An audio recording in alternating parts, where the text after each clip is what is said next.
Ladies and gentlemen, boys and girls, welcome to another edition of the Zulu 24 podcast. And as always, our podcast is sponsored by Antec Airsoft Studios. He's good with guns, bad with table saws. Whether you're trying to just make your gun look nice and pretty or make it shoot to the moon and back, head on over to Antec Airsoft Studios if you want to reach out to them online at antecairsofstudios.com. And also the snack bar. They serve hot food, cold food, red food, blue food, me food, and you food. And also Zulu Outdoor. It's an outdoor store, but it's indoors, so it's an indoor-outdoor store located right here on Zulu 24. If you want to reach out to them, you can give them a call at 845-684-3139.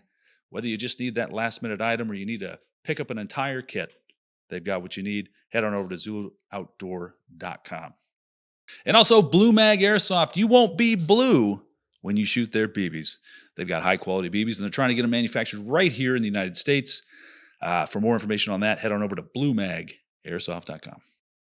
Also, don't forget, you can listen or watch this podcast on YouTube, iHeartRadio, Apple, Amazon, Podbean, Stitcher, Spotify with video, and Google. Remember, always like and subscribe. It helps us out a lot. Go ahead and push those videos out there. Give it to your grandmother for next birthday. I'm sure she'll love it.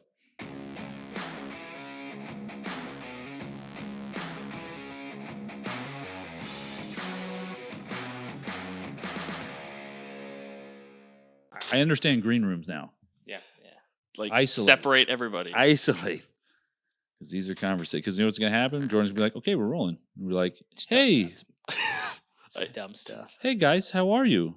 Evan, why's your hair like that? Perfect. Oh, wait, that's something why. we could talk about. Yeah, shut the... How about Jordan? No, Jordan, keep going. This is the perfect short. why are you wearing that Keep headband? Because it's cool. Yeah, I like it's Rhodesian. Somebody tell you that? Did Evan tell you that? Nah. Headbands are in, man, at AMS, dude. Headbands were the... Dude, I was wearing a headband last year, and everybody was like, "Oh, what are we wearing that?" I could appreciate a red one or just like a solid OD one, you know? I'm not like, Evan. Or not Evan? Edgar, what's your favorite snowflake camo? That's a good question. Snowflake. It depends on the... Yeah, like definition. special snowflake. Oh. I think I like Ozcam. I can get you this headband in Ozcam. Do you want that? Is it For is what it like a hair? bandana or is it a headband? No, it's a straight up headband.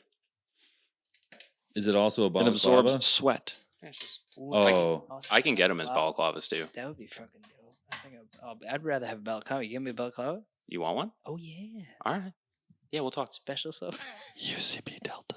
I can get you in UCB Delta.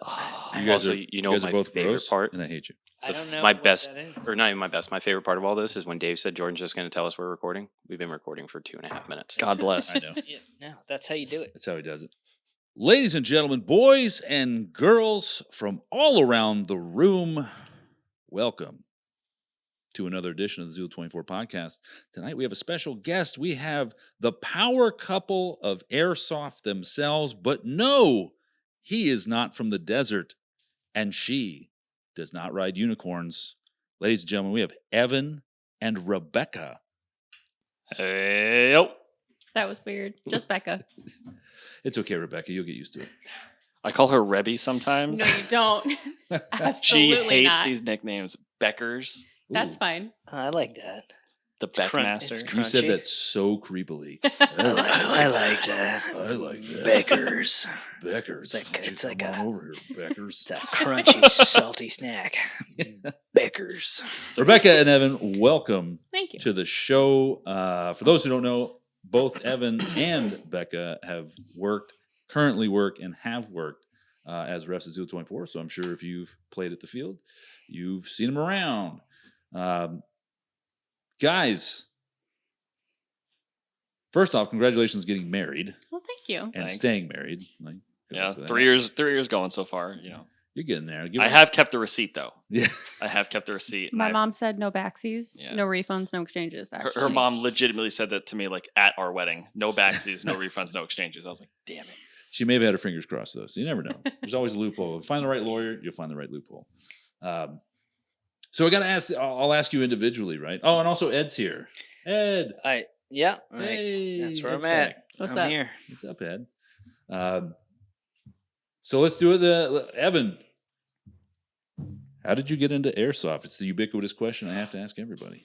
So I played paintball a little bit, kind of like when I was a teenager. Actually, coincidentally, we played paintball together. Okay. And I remember I was with some friends, and they're like, "Hey, man, you gotta try this airsoft thing." I was like, "Oh, I don't know, man. That sounds like I had an airsoft gun growing up. Like I had I don't even know who made it. It was like a M9 that used CO2, but like it barely worked.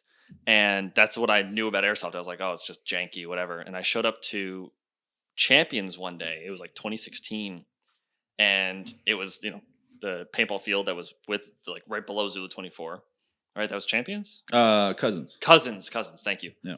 And I looked like right up the driveway, and I saw a bunch of guys in tactical gear. And I was like, "What's that?" Like, that's airsoft. I was like, "That's airsoft." I sold all my paintball stuff like that weekend, and bought a KWA M4. What year was that? Early 2016. Oh, so we had just moved there. That was Yeah. Zulu. You saw Zulu. Oh, Yeah. Well.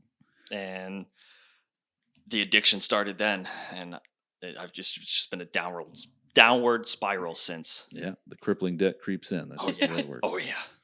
And then I think you started bringing me, I think it was about 2018, you started bringing me, and I was wearing his camouflage that was way too long for me. We had just the pants rolled up because I didn't have any of my own equipment, and I didn't know if I was going to like it, so we didn't want to buy me anything. And showed up, borrowed gear, and had a great time. So now, did you guys meet playing paintball? You said before, or how'd you guys meet? We met as kids at summer camp, and we became What kind of friends. summer camp? It was a Catholic summer camp.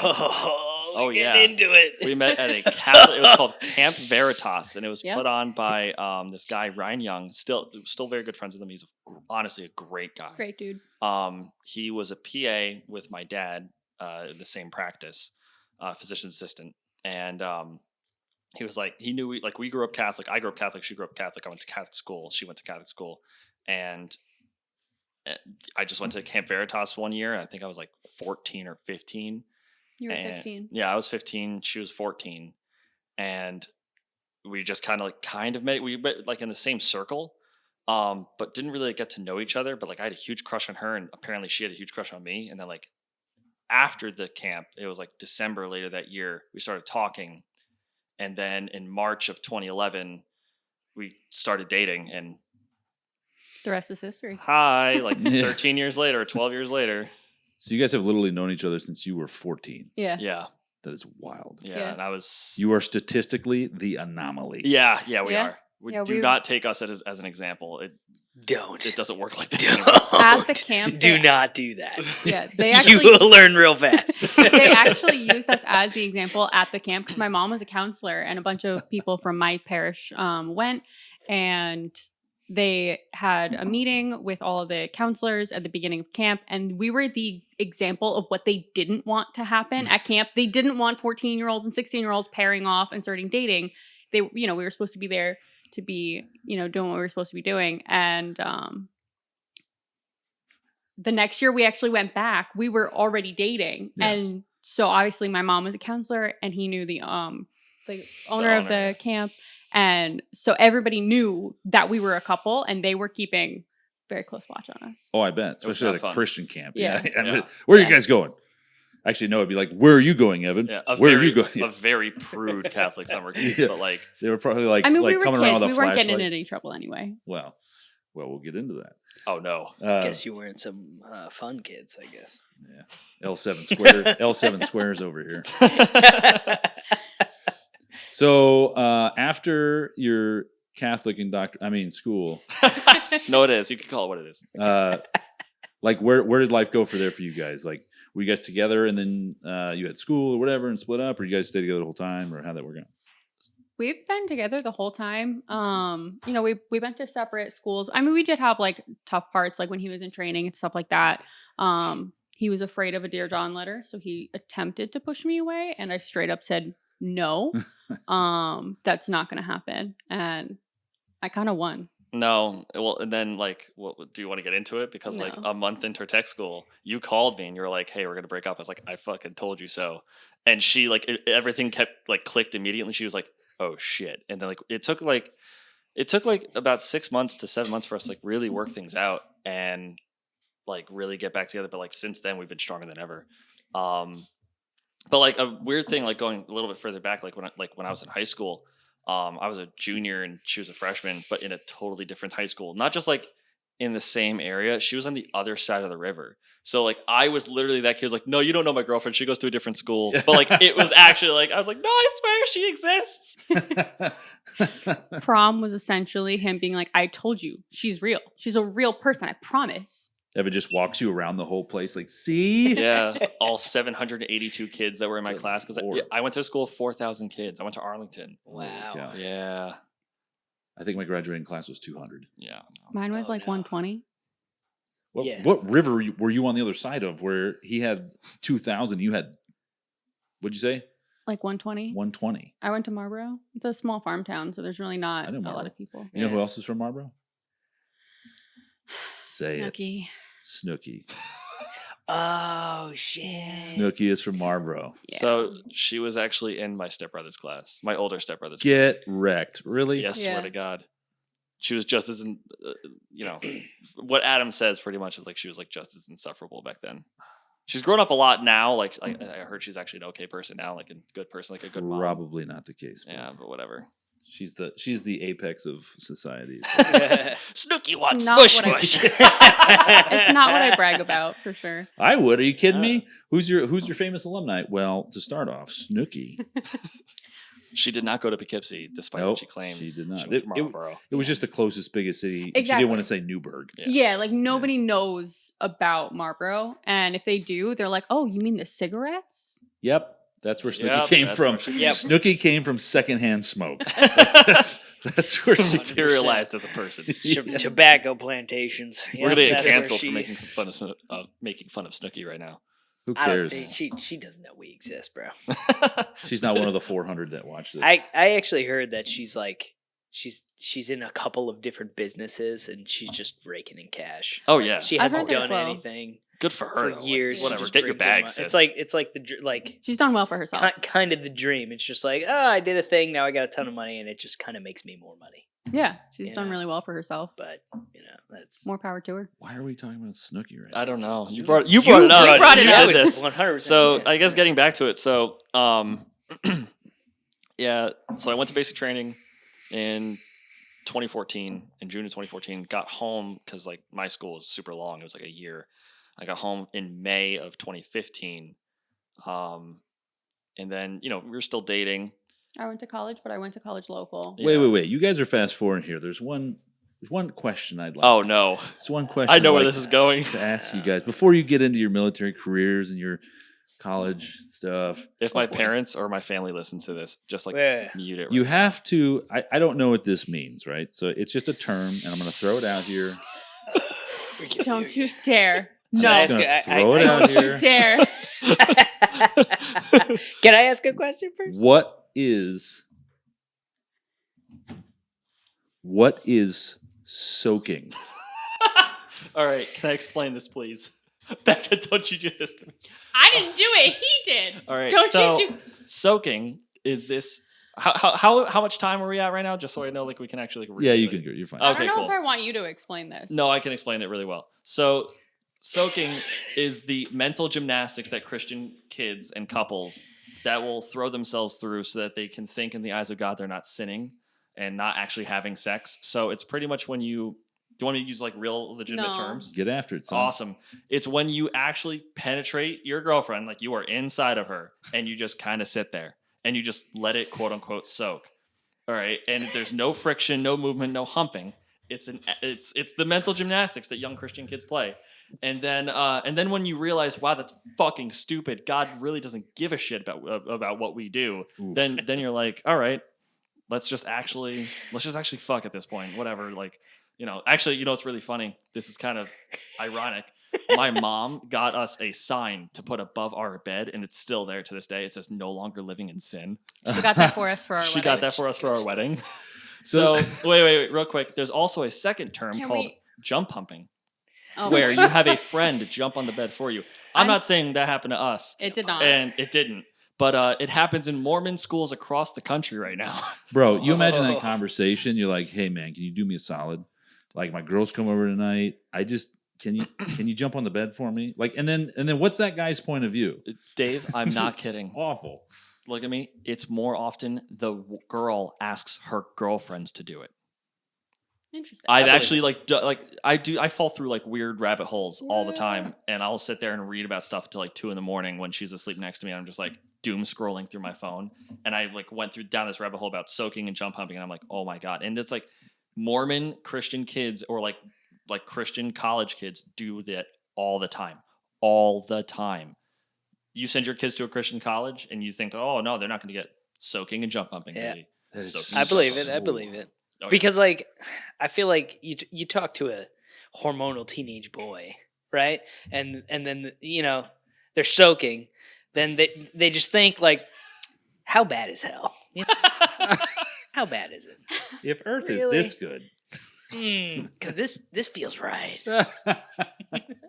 Fire and brimstone, baby, but boy, does it burn so good. Oh my goodness. So moving along. You asked. Well, hold on. Hey, you did that. Oh question. boy. I'm just kidding. What was your question going to be? I was just gonna just delay this. So I was gonna ask how your indoctrination camp was. Honestly, it was fun. We had to go to church every day, but other than that, it was like a normal summer camp. We did all kinds of activities and stuff like that. Yeah, So did a we had bunch a of- good time. Bit of, That's all right. bunch of jump rope, huh? Or what do Yeah. they call it? Jump, No, jump, actually, so, jump like, humping? They The practiced. boys They and the had girls that were stamina. separated. Like the dorms were Ah. on complete opposite sides of the Yeah. camp, and Oh, there was sure. always an adult chaperone with everybody at all times. Yeah. Pretty much. Did anybody ever try to like sneak across? Oh yeah, all the time. Oh, But yeah. like they get in a lot of trouble. It seems like it'd be fun though. Ooh. Like once the you're like, break oh, the there's girls over rules. there. But like to me at that age, because I was like a really immature 15-year-old or 14-year-old. Fun. Yeah, Fun. I'd have been like, man, this would be fun. It'd be like what's that, Jailbreak? Yeah. I envision like searchlights and stuff, and you're like low crawling underneath the searchlights and like Well, I mean, what was it? Like at nighttime when there was like common area, like free time, like between like 8 and 9 or whatever. Like I remember like once or twice we went behind the climbing tower and would make out when we were like really like. Yeah, yeah, I remember that. oh, the dirt's coming out. Uh-oh. Why are you The looking at dirt me like this? I'm is not. coming out. Uh-oh. Yes, it was. Someone's uncomfortable. Well, they were going really strong for 14 years. But I don't know about after this Yeah, one. that's all right. I Alright. kept the receipt. No, it was the tree. Was it the tree? Oh. Yeah. You forgot your Details. magic makeout spot. Details man. wrong. No, It's been everyone- 13 years. It was It's alright. that was the makeout tree. Evan's got excuses. He's got trauma. He's got some brain injuries. That plane, right? Well, let's talk about your military career there, military man. Oh, jeez. All right. So actually, here I'll start this off with this. I brought something for the podcast today. Oh, cool. What It's, is it? My squadron's challenge coin. It's got a beer opener on it. Yeah, buddy. Because AMC stands for Alcoholics Moving Cargo. Not kidding. Actually, it stands for Airlift Major Command. But I like the yeah, first so one. yeah, Alcoholics Moving Cargo, baby. Yeah, so it's got multicam on one side with our 3 patches, like the squadron patches and the wing patch, and then on the other side is a C-17, which is the aircraft that I fly on, going over the New York City skyline with the World Trade Centers still there because Oh, right on. we lost from our base. We lost people, and like, yeah, Stuart's like Stuart. So I met Stuart Air National Guard base, and we lost a defender down there in the while he was doing the rescue effort. So yeah, so we still have that. It's a big part of the heritage of our base. But yeah, so Hudson Valley Haulers. I'm going to leave this challenge Yeah. point right here. Hell yeah, man.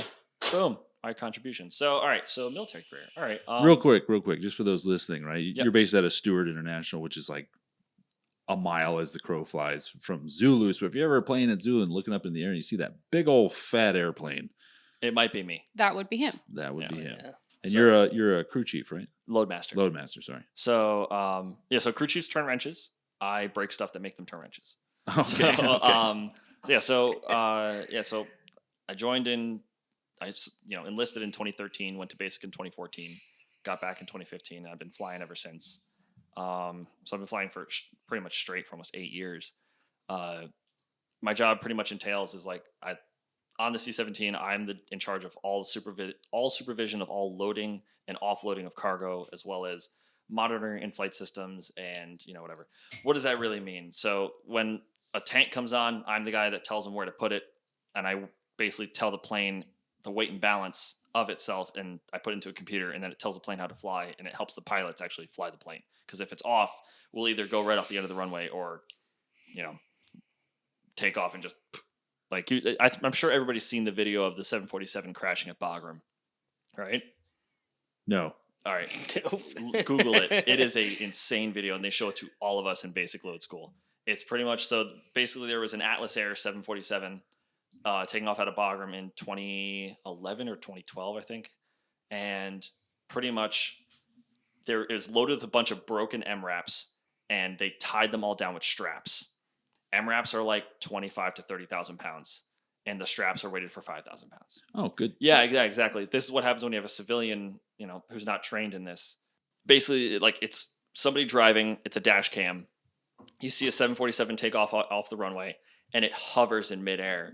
And here's this, one of the largest aircraft on the planet hovering in midair, and then it starts to do this. Ugh. And you can see at the last second, if you look close enough, the pilot tries to put the landing gear down and just crashes. And from the investigation, pretty much a MRAP broke free, and it was a domino effect. It was, and it basically flew. All the weight went right to the tail, and there was nothing that could happen. But pretty much that's what happens when you don't do your job right. So I imagine the crew didn't. No, Yeah. Vaporized.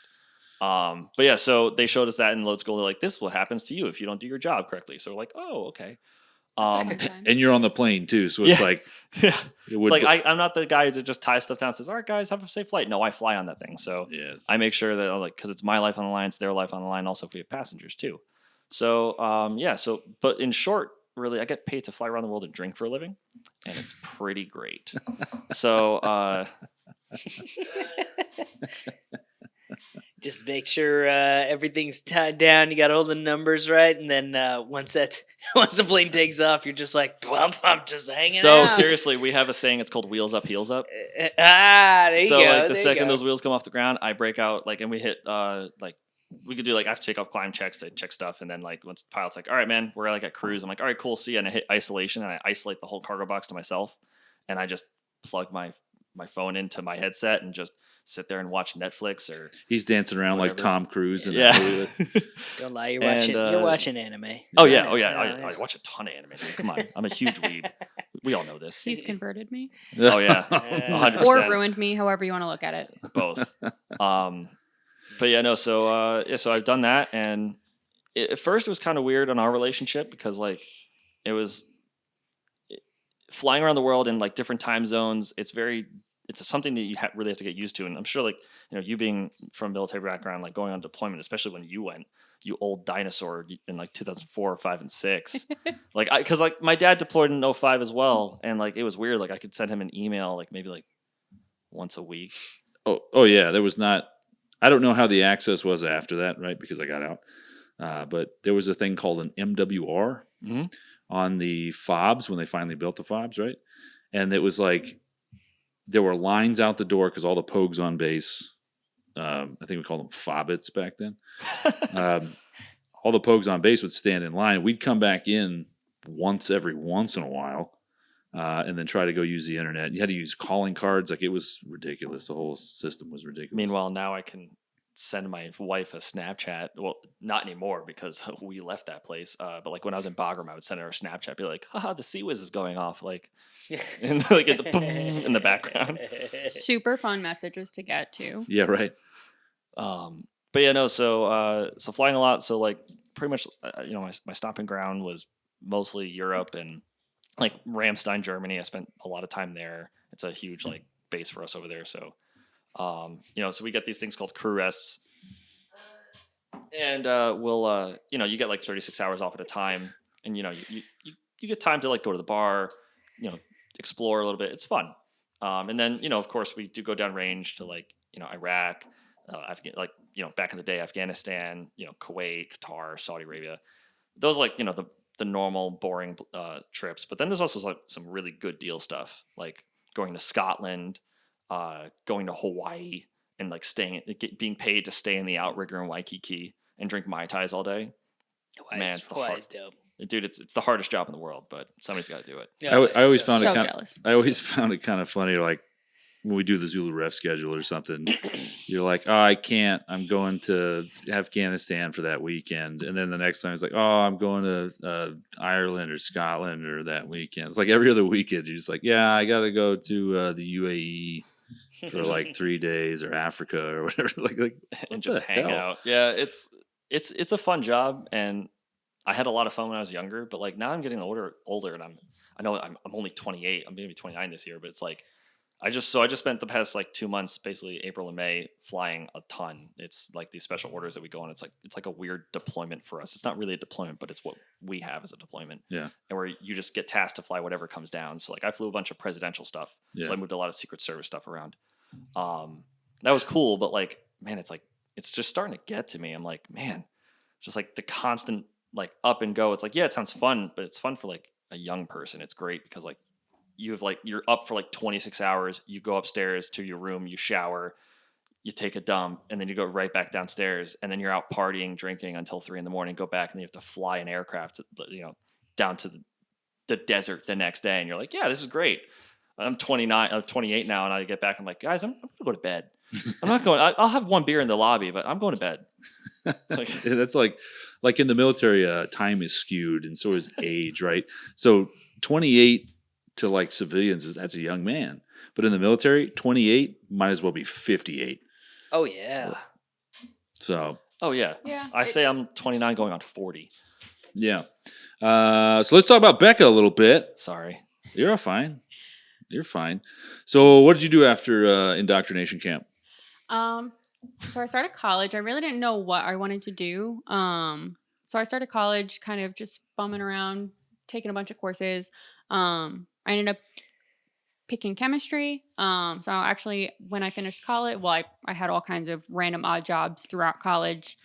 I was an umpire for softball. I worked at a pizzeria. I drove a jet fuel truck at an airport for a while. The snow plowing with your dad. I did. I was a commercial snowplow driver for a couple years with my dad. So like all kinds of random jobs, whatever I could get my hands on, just to put me through school, get gas in the car. And then after I finished college, I actually started in my industry. So I'm a cosmetic chemist. So I work in a laboratory and I make all kinds of makeup, shampoo, body wash, all that kind of stuff, lotion. And I love it. That's my day job. And then on the side, I actually just graduated from cosmetology school for nails. Congratulations. So, thank you. Yeah, so I have my nail license now. So I'm working on getting my little side business going for myself. Awesome. And now what so in terms of your side business, what do you want to do with that? I actually really want to do events and things like that. Traveling. I do love my day job, so I really don't plan on giving that up anytime soon. I'm just looking for something on my own, a little bit more control, and to have that creative outlet. And now you're talking about traveling, like for instance, this is just me thinking off the top of my head. If there's a wedding and the bridesmaids chip a nail or whatever like that, you're right there on site and you can handle it, right? Yeah, absolutely. That's definitely something that I've already done. I was at my cousin's wedding and I flew to Florida for it. And I always bring my emergency repair kit with me because I do most of my family's nails. And knowing, especially at weddings and big events like that, a lot of people wear nails and extended nails that don't normally. And if you're not used to wearing long nails, you're much more likely to have a break. And sure enough, the bride's sister had a break an hour before the ceremony, and I was in the bridal suite fixing her nail There you right go. before the ceremony, and no one knew. She was really in the trenches there. It was a lot of fun. We went to Disney. I did the same thing in Disney. Yeah, I always have my stuff with me. She brings an emergency nail kit everywhere she goes. It literally says emergency nail kit on it, and it's like this iridescent, sparkly bag. I do.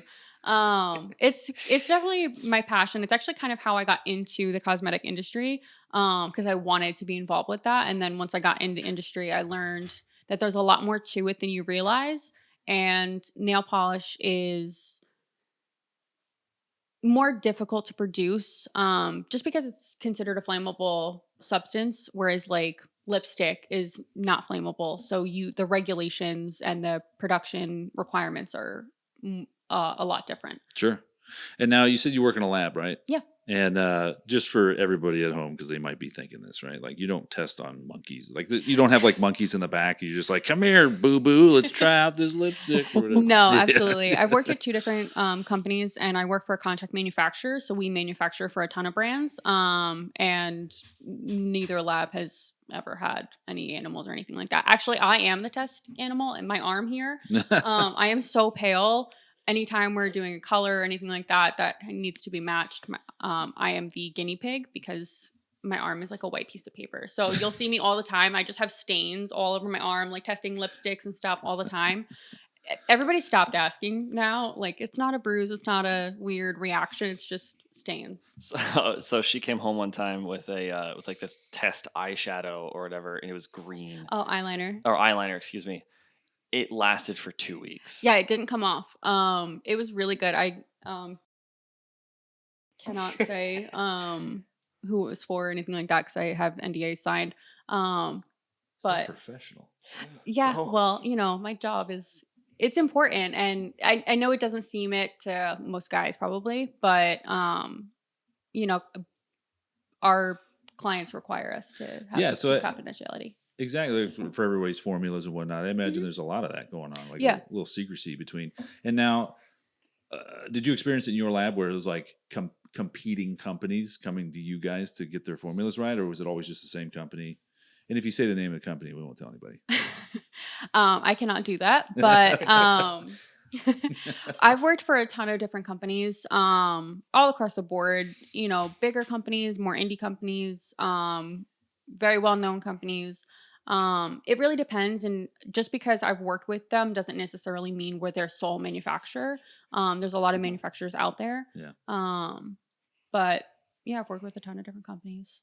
Cool. Yeah. And now you guys ever worked together at Zulu? We have, actually. Yeah, we have. What I mean, okay, I know everybody's thinking this. How is it to wake up in the morning, drive to work together, work all day together, and then drive? Like, there's got to be some conflict there. Let's hear about it. Let's hear the juice. So for us, we're actually a little codependent. So for us, it works. We've been together for so long that we've kind of fused into a little bit of one person. And they actually tease us all the time at the field that, like, if we ever, God forbid, were to get divorced, we would have to keep living together because we wouldn't be able to handle it. I believe that was Sean who said that to us. Yeah, there's. I hate it, but it's. I mean, here, it's the reality of things. It's like like she said, we've become so codependent that like we wake up in the morning, we drive to work, we work all day, we go home. It's like, all right, what do you want for dinner? Oh, let's have this, and then like we'll sit down, watch TV together, and then go to bed. It's like, I know that sounds boring, but it's like I couldn't imagine doing it with anybody else, kind of thing. Like I hope when aliens come down, or if they come down, or when they come down, they don't use you guys as like if they're making a nature documentary about humans, they're going to be like, and this is the standard couple. No, please do not use this as an example. They mate for life and are joined at the hip. Yeah, it's kind of bad. I mean, I'm sure you got like going camping with the boys or MSW or whatever we want to call it. Yeah. I'll be like, hey guys, I gotta text my wife and like, Evan, get the fuck off your phone. I'm like, no, I gotta make sure she knows I'm okay. We're like playing Arma, right? Yeah. And I don't know. You're supposed to get home. I don't remember the time, but maybe you're supposed to get home at 11. I can't remember. 10. 10 o'clock, Oh, I right? remember that day. 10:01 goes by. Guys, my wife's not home yet. No, Evan. it was like 10:07. Oh, 07. Sorry. We live 10:07. We lived 2 minutes away from the school that I was going to. Yeah. And so the day you were talking about, so I got out of class at 10, and I would normally get home by like 10:05.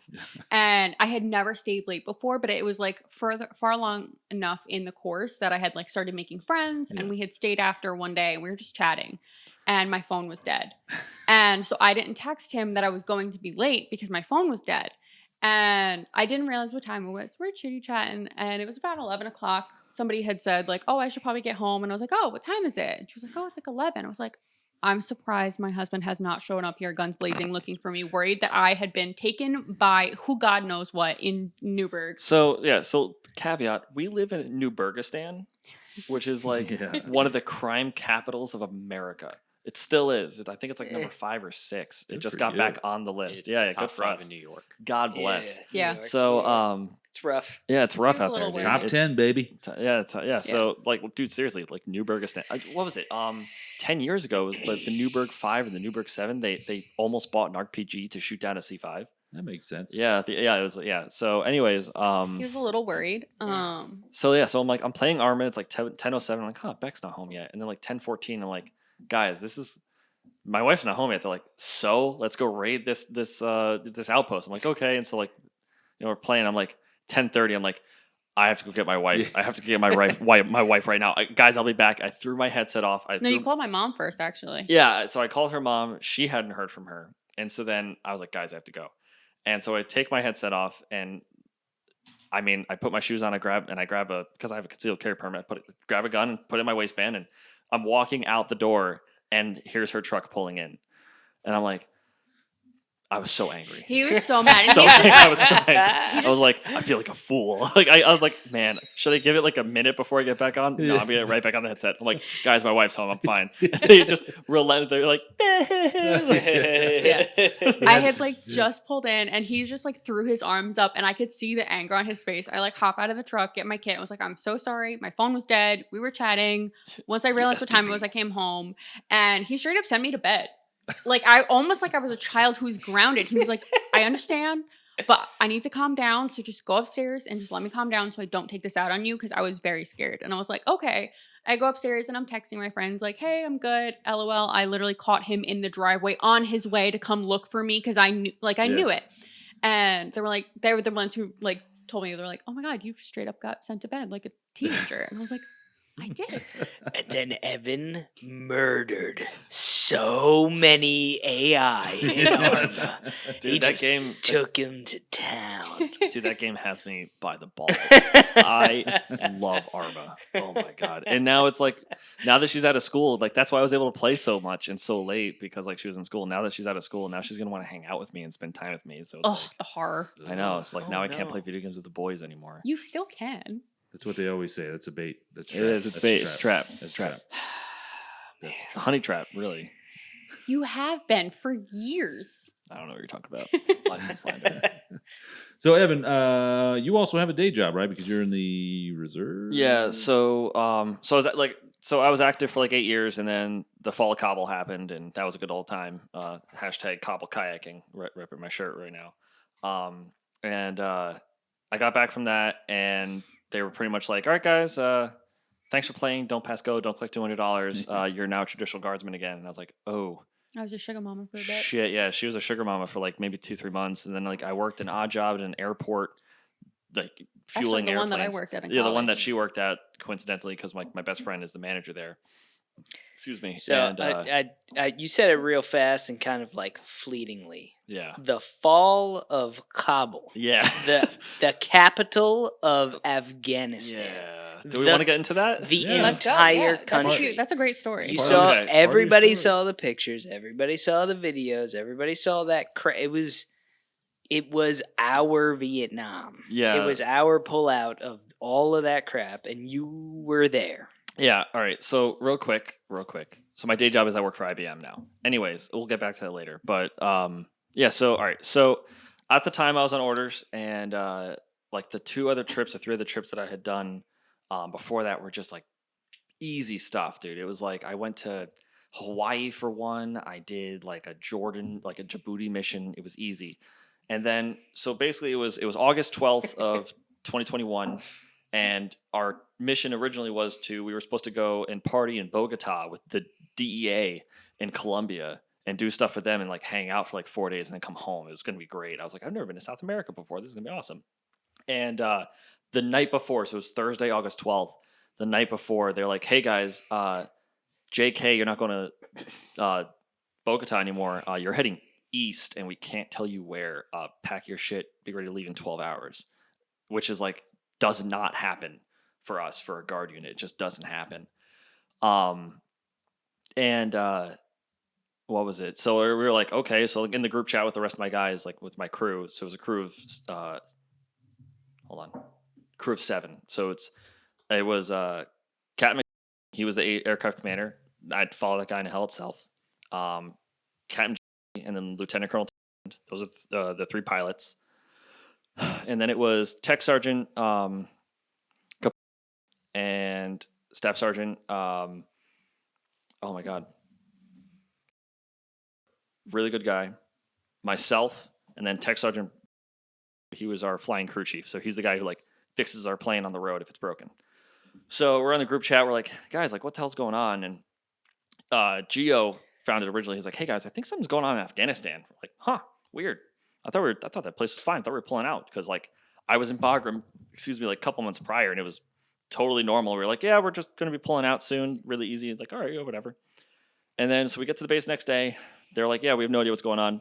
Head down to Fort Campbell, Kentucky.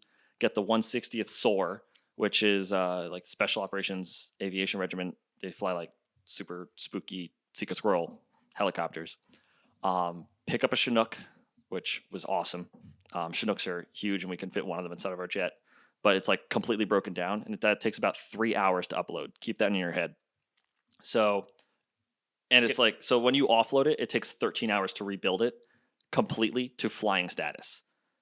So, I'm sorry. That's pretty dope. Yeah. Hey, speaking of Chinooks, the Chinook in our field, is that to scale a little bit? Maybe a little bit smaller? Do you know? It is. It's pretty to scale. It's 5 feet short, only because when I drew it to scale, and I just miscounted. All right. 5 feet Well, that's pretty short. close. 5 feet's not. It's that pretty big. close. It's Yeah, 5 it's feet pretty short. damn close. It's pretty close. It's a good reference, though. No, it Yeah, is. It's a great reference. Good reference. So we fly to Fort Campbell, go to Ramstein, land, stay the night, and we show up the next day, go to the intel, and they're like, "Hey, we have no idea what's going on. Like apparently the Taliban is doing something weird in like one of like the northern provinces, but you guys would be fine." They're like, "You're going to Kuwait. You're not going to Bagram. You're going to go to Kuwait and come home." Totally fine. Yeah, and so we go out to the jet, and about 5 minutes before takeoff, I'll never forget this. A couple things happen. One, this guy in chinos and a Gators shirt comes on the jet, and he's like, "Everybody needs to go upstairs right now." We're like, "Okay." So we go upstairs, close the door to the upstairs in the cockpit, and he's like, "Hey, you guys are going to Bagram now." We're like, "Oh, sweet, cool." Like, no, you guys are going to Kabul. We're like, "Oh, sweet, cool." And he's like, "Yeah, we have no idea what's going on, but good luck." We're like, "Okay." So we're flying. We go to Al Udeid. We air divert over Iraq into Al Udeid. Land. It's 145 degrees with 45-mile-an-hour winds outside. It felt like a convection oven standing outside. It was awful. Oh, yeah. This intel officer chick comes on the jet who one of the pilots knew. So they said hi, and then she's like, "Everyone needs to go upstairs." Like, okay. And I'm not kidding verbatim. The first thing she says to us pretty much is like, "Well, guys, shit's fucked. Good luck." Oh, Yeah. So we're like, fancy. we cannot guarantee your safety if you take off out of here. Have fun. We're like, wow, all right. Okay. So like, because dude, like the rest of my military career was like, oh yeah, like you can wear body armor if you want, like whatever. Like we get guns, like we carry 2 M9s. Those things go in the safe and stay there the entire mission. I can count on my 2 hands, the amount of times I've actually armed up on that C-17. That just happened to me one of the times. Anyways, so we I've never really felt unsafe for you. Yeah. Like in the very beginning, it took some adjusting, getting used to being on the road and kind of being on my own. But that was really the first time that on the home front, it was like scary because you didn't know what was happening. So therefore I had no idea either. I was just sitting and waiting. And even when I did know what was happening, I couldn't tell her. Yeah. So I was like, "Hun, just know I'm okay. I can't tell you where I am. Can't tell you what I'm doing. Okay, bye. Click." And that never happened Yeah. for us. So we took off out of Al Udeid, fly to Bagram. So we'd fly the Piffer, which is pretty much like this thing through Pakistan up through. And we've done it 1,000 times. And it's weird because like you're talking the whole time, like through to people to, whatever, to the different bases, flying over Kandahar. You're talking to Kandahar. And like, dude, flying over Kandahar, like flying through that Piffer, it was dead silent. There was nobody in the air or on the radios, and it was eerie. We kept like making like, "Hey, this is reach 824 at this level, this whatever." Nothing. So we get to about maybe 20 miles outside of Kabul and like tune into their radios, and it's just total pandemonium. And this is August 14th. This is that Saturday. Because pretty much the Taliban had gotten to the outskirts of the city. They had taken over the entire country, had fallen in a day. Jesus. Yeah. So pretty much because like all the A&A guys that like we'd been training for the last like 20 years, pretty much like the Homer Simpsons meme of they just went into the bushes as A&A and came back out as Taliban. It was awesome. And so we get to about 20 miles out and like we were hearing just the total pandemonium. It was like there was civilian airliners cutting C-17s off on the runway. Air traffic control had just ran away. They're gone. Everybody who could was trying to scramble onto civilian airliners, and yeah, it was just insane. And then when we heard, hey, our reports of RPGs at the end of the runway, we were like, fuck this. We basically did like a slow, like kind of not like an overpass, but like we kind of got close, and we're like, no, we're not landing there tonight. This is impossible. We will die if we land. And so we turned around, and we were. Of course, 90,000 pounds heavier than we thought we were going to be on the return because we didn't drop off the Chinook or the people. Because we had 23 door kickers in the back, like special forces dudes. And so we couldn't make it to LED. We had to land in Al Dhafra, which is in the UAE. And they weren't happy to see us, but we didn't care. So that night we found out that, what's it called? That night we found out about the, what was it? That like the C-17 that carried 824 people out of there. Yeah. Like they crammed 800. It was the most people airlifted in history on a single aircraft. And it was because they were standing room only, like packed like sardines because they just stuffed as many as they could into the C-17 and they flew to LED'd. All those guys got DFCs. Distinguished Flying Cross. Thanks. So what was it? So we land in Al Dhafra, whatever, talking, and like the special forces dudes are talking to the guys that did happen to land because there was one C-17 ahead of us who actually did make it in before the airfield fell. And they were like, dude, we are in a bunker right now because it was like World War Z level of human bodies crashed over the Chinook that was offloaded. Oh, man. They were like, as in a weird freak miracle, they took nothing. Everything was as it, like the wrench that he had put down was still there. He was like, it was as if they crashed over us, but like it never happened. So They were just desperate to get out. yeah, they were just desperate to get out. They didn't want to take anything. In fact, they were dropping stuff where they could. Pure panic. Yeah. Just Pure the desperation pandemonium. You can't imagine. So we alert the next day to go back and try a second time. We go to the skiff, which is like this secret squirrel thing, and we were watching like on drone footage, pretty much, like the people falling off the C-17, like that moment. We watched it happen like live, pretty much. It was awful. That came up on the news later. Yeah, it was on the news later, and then so Colonel Townsend, who was he was a U-2 pilot back in the day, which is super cool. Yeah. He had been deployed to Al Dhafra at one point and knew the KC-10 squadron that was there, and he was like, "Hey guys, like, what's the odds of us getting a tanker if we need air refueling?" Air refueling. They're like, slim to none. You guys are not going to, because they didn't know what we had. They thought we were just like an empty C-17 going to get bodies out. They didn't know we were full of, special, like the helicopter that would go on to rescue another 900 people. Yeah. So, what was it? So we go to the C-17, fuel up. We have a fuel incident, which for the most part would have canned us, but we just kept pushing. And we had to work in 15-minute shifts outside refueling because it was 120 degrees and like 99% humid. Yeah, it was awful. Oh, and you were only outside inside the jet. It was 95 degrees, but that was cooler than 120. Sure. So we'd be like 15 minutes outside, 30 minutes inside. 15 minutes outside, 30 minutes inside. So it was 120, 90 humidity where? In Al Dhafra, in the UAE. Okay. So we load up, we take off, and it's supposed to be just a 2-hour flight from Al Dhafra to Kabul. And we get to this outskirts of Kabul in about 2 hours, and we asked to land, and they pretty much, and there was like this Marine controller on the ground with a radio. He's like, dude, you don't have clearance to, like, I can't clear you to land because we're still clearing bodies off the runway. So we were like, okay. So we're basically, in a holding pattern, and we sit there for hours. And it gets to the point where pretty much we were like, guys, we are at bingo fuel. If we cannot land in the next 10 minutes, we have to turn around. They're like, okay, stand by.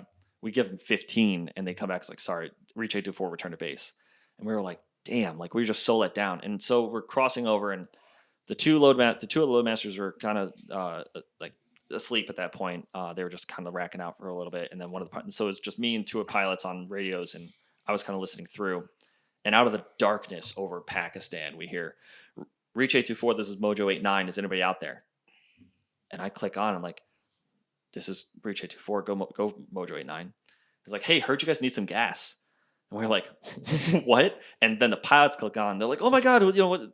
So pretty much we looked up, and there's a KC-10 like right there. Oh, nice. And it was at this point we're 8 hours into this flight. Yeah. Okay, and it's pitch black out. We took off in the day. Now it's night, and so the only qualified pilot on the jet was Captain McNee. He was the aircraft commander. The two other pilots, they were only co-pilot qualified. They couldn't air refuel. Yeah. And hadn't done it in a while. So air refueling is like one of those things where you don't do that operationally. It's very, very rare. We were like the first one to do it in 10 years or something like that, like out of Stewart. We do air refueling training all the time, but that's 2 days of preparation for like an hour of a plug and then like go home. But like, dude, like he was like, "I need a minute." He comes downstairs. I was like, "Cheese, you got this, buddy. Like, I believe in you." And he was like, "Thanks, man." He goes upstairs and he hits the plug like immediately. And we take 100,000 pounds of gas, and they carried us all the way back up to Kabul. Disconnect, we reconnect, and he takes another 30,000. We empty that KC-10. They fly away. We find out there's 2 more KC-10s there waiting for us because now they figure out what we have on board. Yeah. And they're like, "You need to land, irregardless of whatever is going on. You need to land and get that stuff off." So they clear us to land, and when I tell you, it looked like it was just so wild. It was like, because pretty much so there's no control. We have every light on that we could possibly have on the outside of the jet, just so nobody hits us. Yeah. So we lit up like a Christmas tree over a war-torn city. Of course, so like people start shooting at us, and unbeknownst to us, but we took a disc around to the wing. We took actual combat damage, like the first C-17 to take combat damage in a hot minute. And an RPG went off our right wing, and like the inside of the jet looked like an EDM show because of the amount of lasers that they were just lasing into us. I basically told everybody, like, put your heads down, do not look outside, just keep it. I look outside for like a second, it's just tracers. It looked like it was like every like video game I've ever played with of like D-Day, like all the tracers, like, oh my god. So we hit the landing, no real issue. We're taxiing, and so at this point we're doing what's called an ERO, which is engine running offload, where you have the engines running, but it's to get in and out. So the 2 other loadmasters are unhooking all the chains, leaving 141 aft.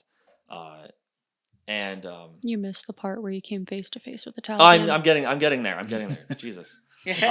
So we're taxiing, and I'm looking outside. The 2 loadmasters I'm on headset. The 3 pilots are on headset, and literally it's like Cheese is taxiing around, and it looked like the apocalypse had happened. It was just the taxiway was full of clothes and shoes and furniture, and he was just taxiing slow and methodical to not suck anything up into the engines. And then out in the distance, he sees headlights, because we knew that there was going to be people waiting for us. But when we landed, there was a radio jammer, so we couldn't talk to our ramp until we got closer. Yeah. So what was it? As we get closer to these headlights, I forget, was it Joe or was it that was like, "I don't think that's our guys." Oh god. And we look, and it's Taliban, full, like basically Hiluxes and technicals filled with Taliban, and they start circling our jet like vultures. And I'll never forget this for as long as I live, because I look out the troop door, and because there's like this little window there, and I look out, and I see this kid, and I say kid because like at the time I was 26. He was probably maybe the same age or maybe younger, and he looked just like me, and he was like in the man dress, and had a multi-cam plate carrier holding an M4 with the Afghan hat. I forget what it's called. The packle. The packle. Yeah. And he looks at me, I look at him, he looks at me, I look at him, and he kind of picks up his hand, and I kind of wave back. And then like we get unbeknownst to us, in the 8 hours that we've been flying, there had been a handshake agreement that the Taliban would control the south side of the runway, and the U.S. would control the north side, and they would just pretty much keep out the rabble until we got, until we were done with the pullout. So they basically escorted us over to the U.S. side. We taxi in, we park, and so pretty much like we had a bunch of Army guys, but all of their stuff was buried. because like we had no idea we were going to be engaging the enemy upon arrival. Yeah, So right. they were only able to get to 6 M4s, no body armor, no helmets, and only 6 magazines. Well, Yep. time to go to work, So boys. dude, Holy shit. the major who was in control, or the major who was the OIC of the guys, he was the first one off that jet. I had my gun, I lowered the ramp, and he like jumps off the ramp and immediately takes a defensive posture along with the 5 other guys. And out of like the darkness, pretty much, like these guys with NVGs come out, like Ranger tabs and shit, and they're like, "Hey guys, we've been waiting for you." And then I turn the lights on the outside, and we're surrounded by MRAPs. I'm like, "Oh my god, thank you, Jesus." So the next hour or so was a blur, and I still to this day can't tell you how we did it. But remember how I said it took 3 hours to upload that thing? Yeah. We offloaded that in 40 minutes. Jesus. The entire thing off, like gone. The jet was clean in 40 minutes, and which is unprecedented. And apparently, I don't know, maybe we broke a record or something. I don't know. But pretty much, this, if you watch the Escape from Kabul documentary, one of the Marine colonels that's on there, the guy with the white hair, he came on our jet and he's like, "Outstanding work, guys. How you doing? How many refugees can you take?" And we're like, "We can take as many as you want." And then he's like, "Where's your Ravens?" So Ravens are a specialty, like fireworks. Ravens are like a specialty job. It's part of it's like a subsection of security forces where they're specially trained to be the security forces of a jet, like protectors of a jet, Like an air marshal. Yeah, exactly, like an air marshal. We didn't have any, so he was like, "Oh, you guys can't take any." So we're like, "Damn." So ultimately, we ended up leaving empty, and we flew back to Al Udeid, and we felt like rock stars. And long story short, pretty much we like bounced around the system for like another week because we really wanted to keep going. They wanted to send us home, go back to Charleston, sit in Charleston for a couple days, and then we get the go ahead to go back. So we flew to Scotland, got to Kuwait, had to reset up a squadron because that squadron had just closed because we were done in Afghanistan. Why do we need the squadron in Kuwait anyway? Ali Salim. Yeah, no, we basically had to have C5 guys rebuild it from the ground up to make a C-17 squadron there. And we started flying again, and we did 2 more runs in. We did one run where we went in, and at that point it was like a week and a half later, and like our experience, we were able to pass on to other air crew, and it kind of like set the benchmark for like what the procedure was to get in and out. Yeah.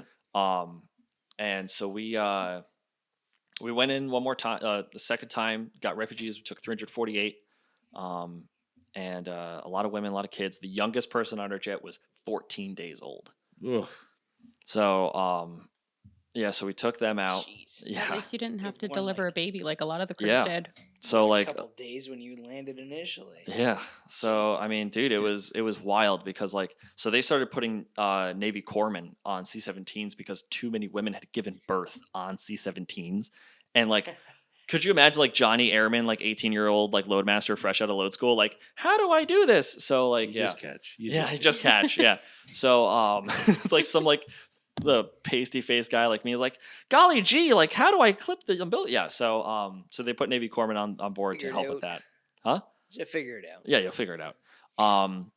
Was one of those babies they named Reach, like as like the call sign, which is awesome. Yeah. Anyway, so it took 348 out, got back to, and at this point we're on day 14, and we're exhausted because we've been going like 24-hour days, 13 hours off, 24-hour day, 13 hours off. We're exhausted. We're like, guys, we got to go home. So air crew has this thing called safety of flight. That if we call safety of flight, that is the like a buzzword. That as soon as we say that, it's like, you're done, go home. Like the Air Force has to basically put you on the next flight home. It is, if I go on that jet and have to fly like an actual mission, I'm either going to break something or kill somebody. Yeah. So As long it's as like they an freak exhaustion out. card. So they basically alert us at 1 a.m. and we go and we're like, guys, like we're done. And they're like, no, you're going to get the 13 that were just killed. Yeah. And we were like, what? Because like we kind of saw some reports about a bomb going off, and we didn't really know what happened because like we basically went to bed, and like they hadn't come out with the official number yet because we knew some guys got killed, but we had no idea. And then like we found out from them, they're like, yeah, 13 people just got killed. You're going to get them. You're the first available crew. And we're like, okay. So like we all just said, yep, 100% sure. Yep, let's do this. So we all kind of like split off for a minute, went and like I did our separate things. Like I called my dad because like I know he was in it. He was a combat medic in Iraq in '05. You know, I mean, Dave, you know, it's like, so I mean, he's seen some stuff, and so he was like, "What do you mean you were supposed to come home?" I was like, "Dad," and I told him what I was doing. And he was like, "Okay, good luck, stay safe, return with honor," and hung up on me. I was like, "Okay, thanks, Dad." And what was it? I go back inside, and the two of the loadmasters were talking to the intel guy who briefed us. We're like, so like now we're like trying to disassociate ourselves. We're like, okay, so like what's the state of like the like what's like how they have transfer cases, which is like this pressurized container that they put a body in with a flag draped over it, so you actually have something to tie it down. They're like, yeah, no, they're in body bags. Here's a box of American flags to put on them. And we're like, okay, so let me just ask you, how do you tie down a bag of mush? I don't mean to sound crass, but I mean, these guys just got blown up. Yeah. I now have to think, how am I going to secure this so it's not crazy? So, While also trying to treat them with honor. exactly. Respect.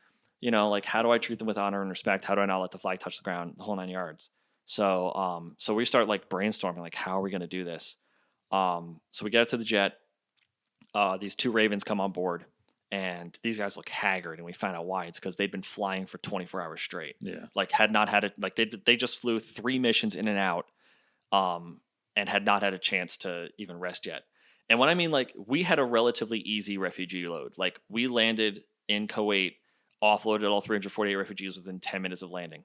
There are some C-17s that were landing with 600 guys, like 600 refugees in Al Udeid, that's then sat on the ground for 6 hours in the heat of Al Udeid, Qatar, waiting to get clearance to open up the jet. Ugh. They were just that overrun. Just it was there. So the metric is for Al Udeid that did the brunt of the refugee loads was they had 45 C-17 or 40 or 45 C-17s with crews, but the capability to support 3. Oh shit. So like you had C-17s, like I said, sitting on the runway for like 8-9 hours, like engines flaming out because they ran out of fuel because they were just burning them just to keep air conditioning going through. Yeah. So yeah, so a lot of really harrowing tales that came from that. We were relatively lucky in terms of like our refugees were easy. We only had 348 of them. Came to find out after the fact that they were all like CIA assets, which is why they were probably treated a little bit better. But yeah. So what was it? Yeah, so we go out to the jet, and the Ravens come on. They're like, "Hey guys, like, where's the corpsmen?" And they're like, "We're not getting corpsmen. Did they not tell you what you're doing?" And they're like, "No." And so we tell them like, "Hey, we're going to the 13 that were just killed." And they're like, "The what?" And we had to tell them the news, and they both pretty much looked at us. They're like, "We need a minute." So they went to the back. They had their minute. They came back. They're like, "Okay, can we sleep, please?" We're like 100%. 2 bunks upstairs. They're both yours. So they slept upstairs. Well, one guy slept upstairs. One guy slept in on the seats downstairs. We and I'll never forget this, like a weird moment. We're about to start engines, and G is like on his phone, like looking through the news, and he's like, man, the really fucked up part is like in about a week, nobody's even gonna fucking know the name Afghanistan. Yeah. And I said to him in a really corny way, I was like, yeah, but we'll never forget. Oh, And then my. like I know, dude, I swear to God, it's a burn moment in my brain. I'm like, man, I'm such a douchebag. At least I'm self-aware. Anyways, so yeah, so like, but he was right. He like in a weird way, he was right. Like you walk up to people like, yeah, I was involved in the Kabul evacuation. The what? Yeah. It's like, oh, you mean like the biggest fucking fiasco that our country's dealt with and Dude, since Vietnam? no, yeah, nobody talked about the evacuation in Vietnam for Yeah. decades. Yeah. Yeah. It's insane. So They didn't talk about it. They didn't want people Yeah. to talk about it. yeah, it was, Yeah. dude, it was wild. So I mean, did you see that there was a helicopter that was involved in the Vietnam evacuation was also involved in the Kabul evacuation? That's insane. They pinned the tail number. There's a picture of a Chinook in Vietnam airlifting people off of a roof. The exact same Chinook, or maybe it wasn't a Chinook, but it was a double rotor. It was like a CH-46 Probe. Or Yeah, probably. Yeah. All right. That same exact tail number. All right. Picking people up off of rooftops in Kabul. They then left it there. Yeah, I think I heard. So that yeah. part. So getting back to it real quick. Just I'm almost done. So so I'll let other people talk. So it's not just the Evan Good. podcast. I'm Mike sorry. Hogg. Yeah, I know. My Mike Hogg. I apologize. Do it. So so we take off, fly the 3 hours to Kabul, land, and we'd gotten cargo like stuff like food, concertina wire, ammo. So we land We offload the cargo, and then we back in, and we're doing an ERO. And like, dude, like, I wish I could show like the pictures, because the pictures just I can't like explain. So like we back up, and sure enough, they tell us like, hey, they're in transfer cases. And we're like, oh, like we all kind of like had like me and the three guys like breathe a sigh of relief, just like for ourselves, like in our own sanity, because I don't think I would have been able to handle that. And I know it makes me sound like a bitch, but I mean, dude, it's like I don't know how you could do that. But anyways, Certainly and never so forget. huh? You'd certainly never forget. Oh yeah, and I mean like you'd figure it out, but yeah. So we open the door and we look out and we see lines of Marines, and like there's a procession of Marines, like a wall all the way up to the our ramp, and like operators and dudes in civilian clothes, like with balaclavas on, the whole nine, and then like we see beyond the fence like sets of Marines, and I realize those are the pallbearers, and they're all in full kit, and it's sets of 6. So, and sure as shit, we did a full dignified transfer. It was not like okay, let's go. No, it was, we were there for like 3 hours. Yeah. And we did a full, one at a time, bring them in, put them down, say your goodbyes. And we were like saluting the whole nine, whole dignified transfer. And they shut this airport down in the middle of a war zone for 3 hours. That's crazy. No jet was landing, no jet was taking off. Wow. And there was not a sound to be heard except our engines going. So we load them up. Yes, we load them up, and we start tying them down. Another thing I'll never forget is like one of the flags, one of the guys had written, never below you, never above you, always beside you, love boys with like the 313 or something like that. And we were like, oh my God, like we were just like, I can't look at this right now. Like, I just got to focus on my job. So we tie them down as best we could, close up. We load the escorts, and which one of the escorts we found out was like, I think the company commander. And he, like, 9 of those guys belonged to him. Oof. And he was one of the escorts. Yeah, dude. Fucking rough. So we close up and we go to taxi out, and I have this picture because I was sitting LACM, which is left additional crew member. It's the seat right behind the pilot. So I'm sitting LACM. Cheese is sitting pilot because he had to be there for every takeoff and landing, which is, the dude's an animal. He's, like I said, I'd follow that guy to hell itself. So, like, he's like a fucking hero, dude. So I look out to my left, and these 4 Marines had, like, as we were taxiing by, they took their helmets off and got on a knee in front of us as we taxied by. I was like, holy shit. And Cheese was like, dude, if I look to my left right now, I will not be able to take off this jet. He's like, just take a picture and show me later. I was like, yes, sir. So I took a video of us taking out, like, took a picture. And as we were taxiing out, I took a video of us taking off and flying out as like a last goodbye to Kabul. And as a last goodbye to me, as you can hear it at the end of the video, you hear whoop whoop whoop. Somebody shot a fucking missile at us as we were as we were like on climb out, and we had to pop flares and hit the clown nose and do maneuvers and shit with fucking 13 bodies in the back, and or HRs, and it was it was like man, just fuck me, right? Like wow. So we fly to Kuwait, do a dignified transfer offload. They put them into storage. We go to bed, wake up the next morning thinking that we were going to take them home. And it turns out that overnight they'd flown in an active duty crew in a fresh active duty jet to, cause we hadn't had our jet since we got to Charleston. We've been taking other jets through the system. And somehow our jet ended up back in Kuwait with us. We were to get on that one and be the escort home. We were not the ones to take them all the way to Dover. Yeah. Cause they wanted a fresh-eyed, bushy, fresh-faced active duty crew to offload these guys. They didn't want the guys who'd been flying for 16 days and seen some terrible things and be like, yeah, that's who we want the president to stand next to. But anyway, so we fly to Ramstein, land, get fuel. They land right after us. And then we're like, okay, guys. We went over to the active duty crew, like, all right, guys, you're going to take off out of here. We're like, yeah. Just fly a little slow so we can overtake you, land first, and get home.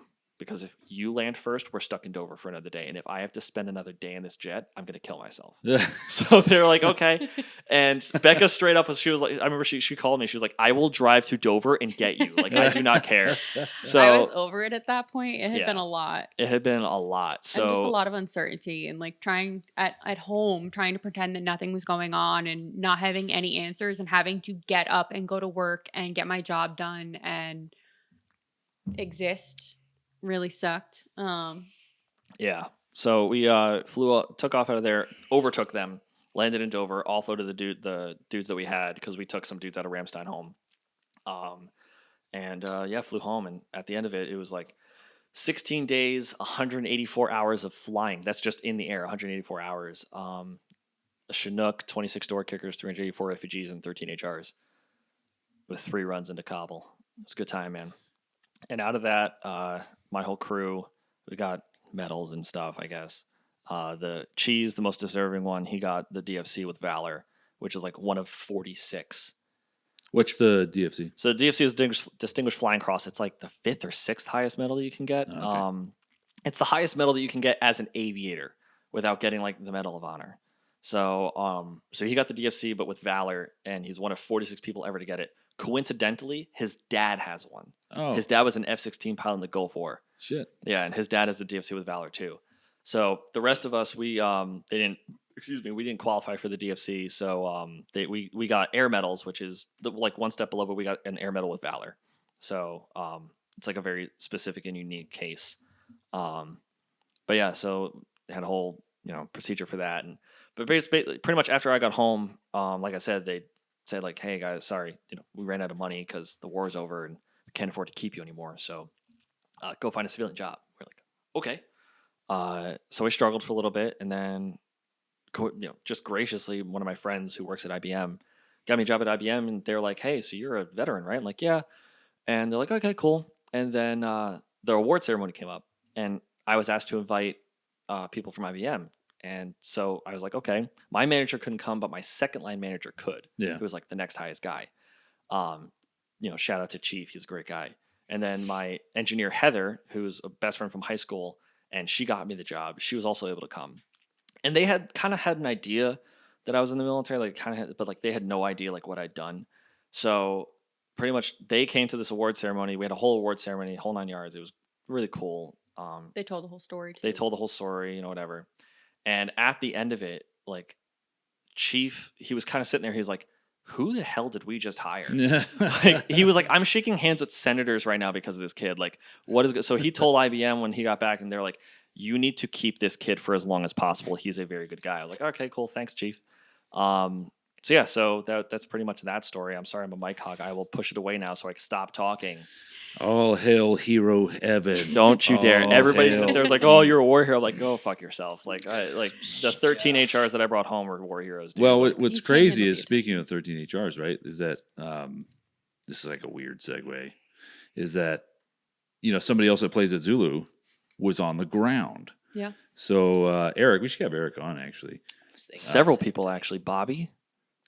Was Bobby on the ground? Yeah, Bobby was So- there. He was so at Northgate. Okay, so Bobby and Eric were both on the ground while you were in the air, and this weird thing of Airsoft has brought everybody together. I mean, I'm not saying it's better than that story, but I'm just saying it's a wild. It's a small world. So weird. Yeah. So 2 weird events have happened because of that, and I'll get to Eric. Eric is my second event. My one event is I went and visited a friend in DC like a month after it happened, like September 23rd. And on my way home, I took Route 1 through and 301 through Maryland, and I keep seeing these people on the southbound lane, like with American flags and everything. I'm like, what the hell's going on? So I passed this crossroads, and something inside was like, you need to turn around right now. I was like, okay. So I turn around, I park, and I walk over. I was like, hey, like who died? They're like, oh, it's Staff Sergeant Hoover. He was one of the 13 that was killed at Kabul. And I was like, it hit me like a freight train. I didn't say who I was, didn't talk to anybody. I was like, okay, cool. Can I get a flag? They're like, yeah, sure. Sure enough, 60 seconds later, if I was late by 60 seconds, I would have missed it. But 60 seconds later, sure as shit, they were taking him from Dover to Arlington. They'd finally gotten approval to bury him in Arlington. And I sat there, and there goes his casket. I salute him for a third time, and he goes on, and I get back in my car and drive home. And then about 2 weeks later, I'm at Zulu, and I'm putting my stuff on in my car, and this kid walks over to me. He's like, hey, man, my name's Eric. I'm like, hi, Eric. My name is Evan. He's like, Dave told me to come over and talk to you. I was like, yeah, okay. Dave's my boss. Sure, what's up? He's like, he said you were at Kabul. I was like, yes, I was. He's like, I was also at Kabul. I was like, oh, cool. He's like, you brought my squad mate home.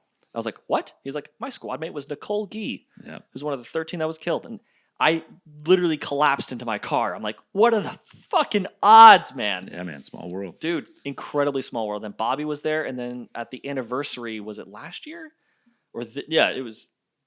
It anniversary of 2022, there was a kid that came, and somehow we got onto that topic, and he was like, "Oh yeah, I was military police at Kabul during the evacuation too, dude." I've met 3 people now at Zulu who are all at Kabul with me.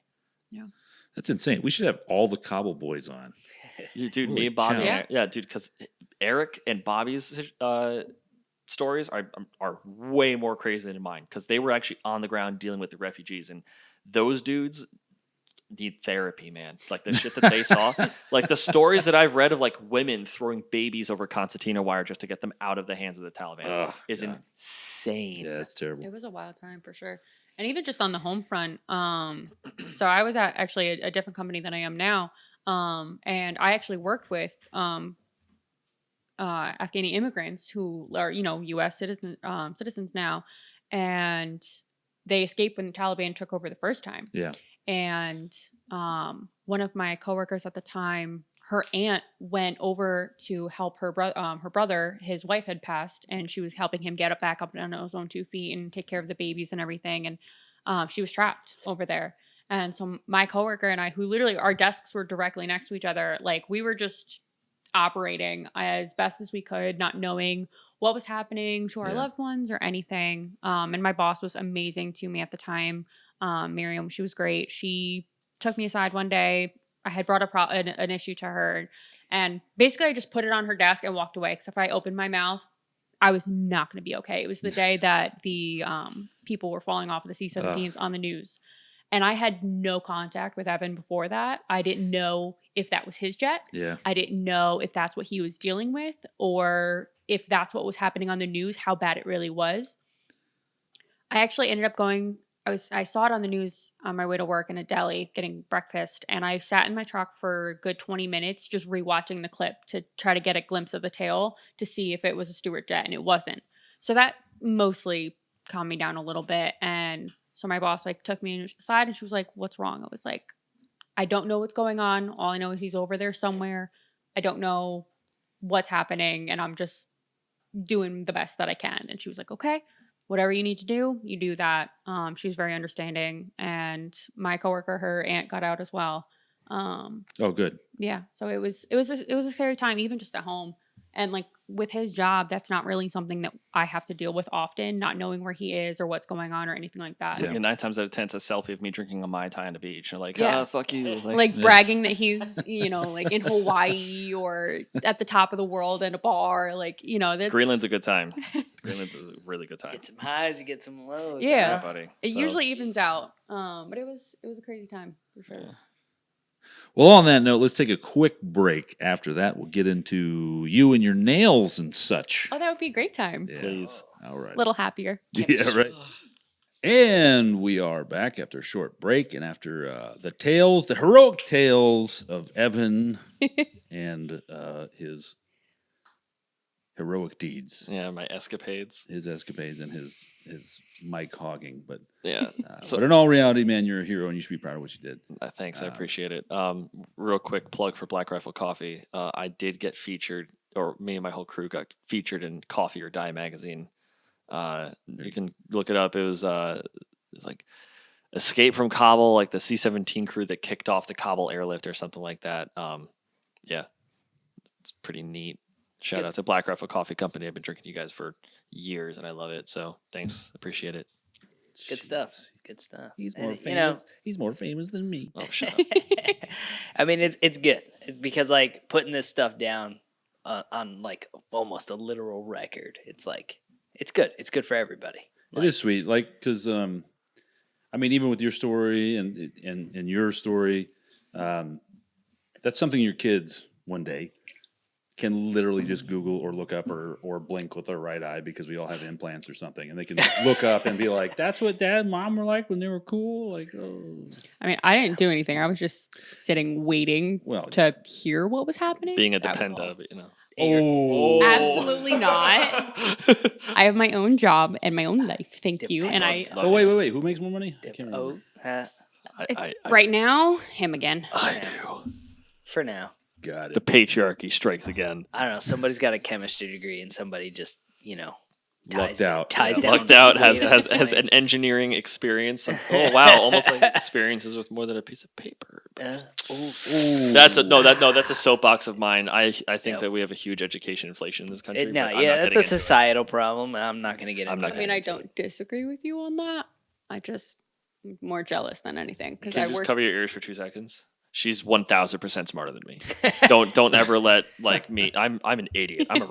She's know. way smarter than me. We know. We got to bleep that out. Thanks, Evan. Oh, sorry. Oh, really? We can't say the R word? Oh, I'm sorry. I had to bleep that with Bob too. Oh, really? Oh, And damn. it was the name of a foundation. Oh, the advancement for people. Yeah. Wow. Yeah. I Jeez. can't say that word anymore. Damn. That's No, it. It's canceled. Can't say Yeah. that But word. what if Oh. we are? You will be. You're canceled. I thought Bob would be grandfathered in. Yeah. But Badum-chi. Bob was great. Anyway, Becca, Love Bob. now that your windbag husband is done I'm sorry. hogging the airwaves, Let's make fun of him. Let's talk about your nail endeavors. So you're starting a business, started a business, have a business, was a business. we're getting off the ground. So I just graduated from beauty school with my nail license. So now I have the capacity to actually do that. I will be starting an LLC shortly. I have to take the official state board. I graduated with a temporary license. Yeah. So once the exam is over, then that will be the next step is actually officially registering as a business. So I've been doing nails for about 8 years, just for funsies and, friends and family and things like that on myself. Whoever's willing. I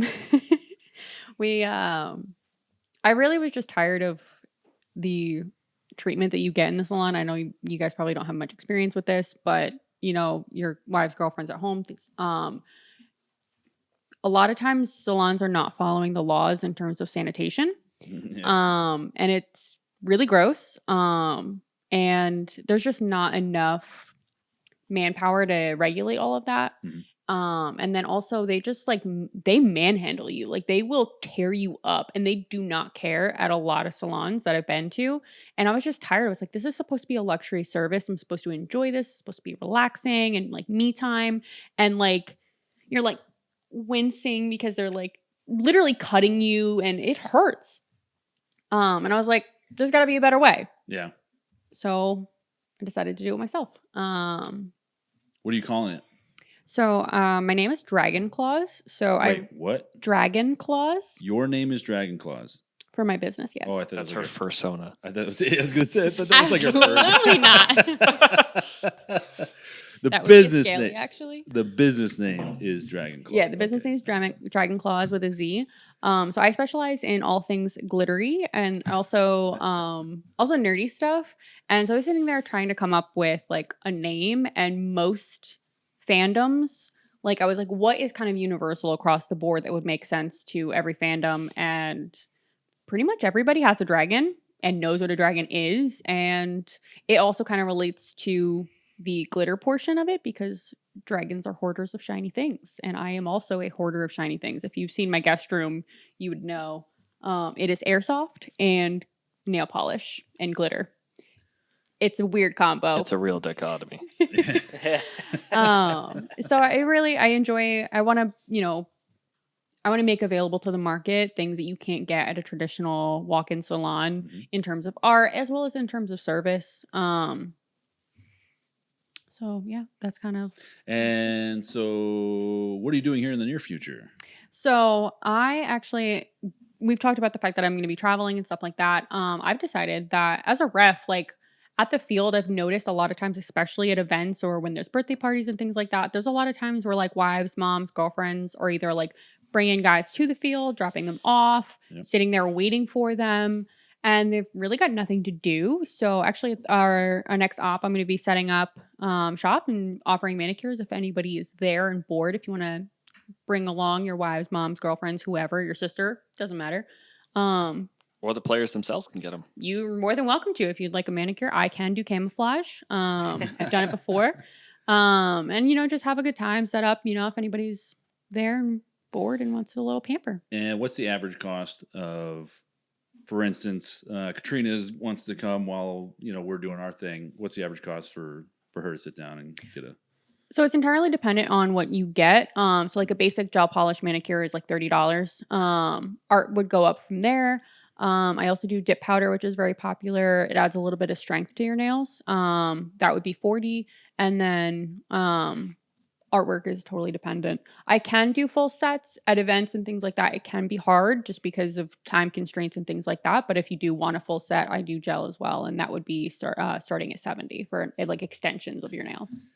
So guys, I'm talking to the imaginary 400 people that are going to watch this, right? Gentlemen, think about this. You wake up, the night before an op, because nobody ever tells their wives or girlfriends what they're doing the next day. And they're like, oh, that's right, I'm going to be gone for 12 hours. Bye. You look at your wife or your girlfriend and you say, hey. Or mom. Or mom.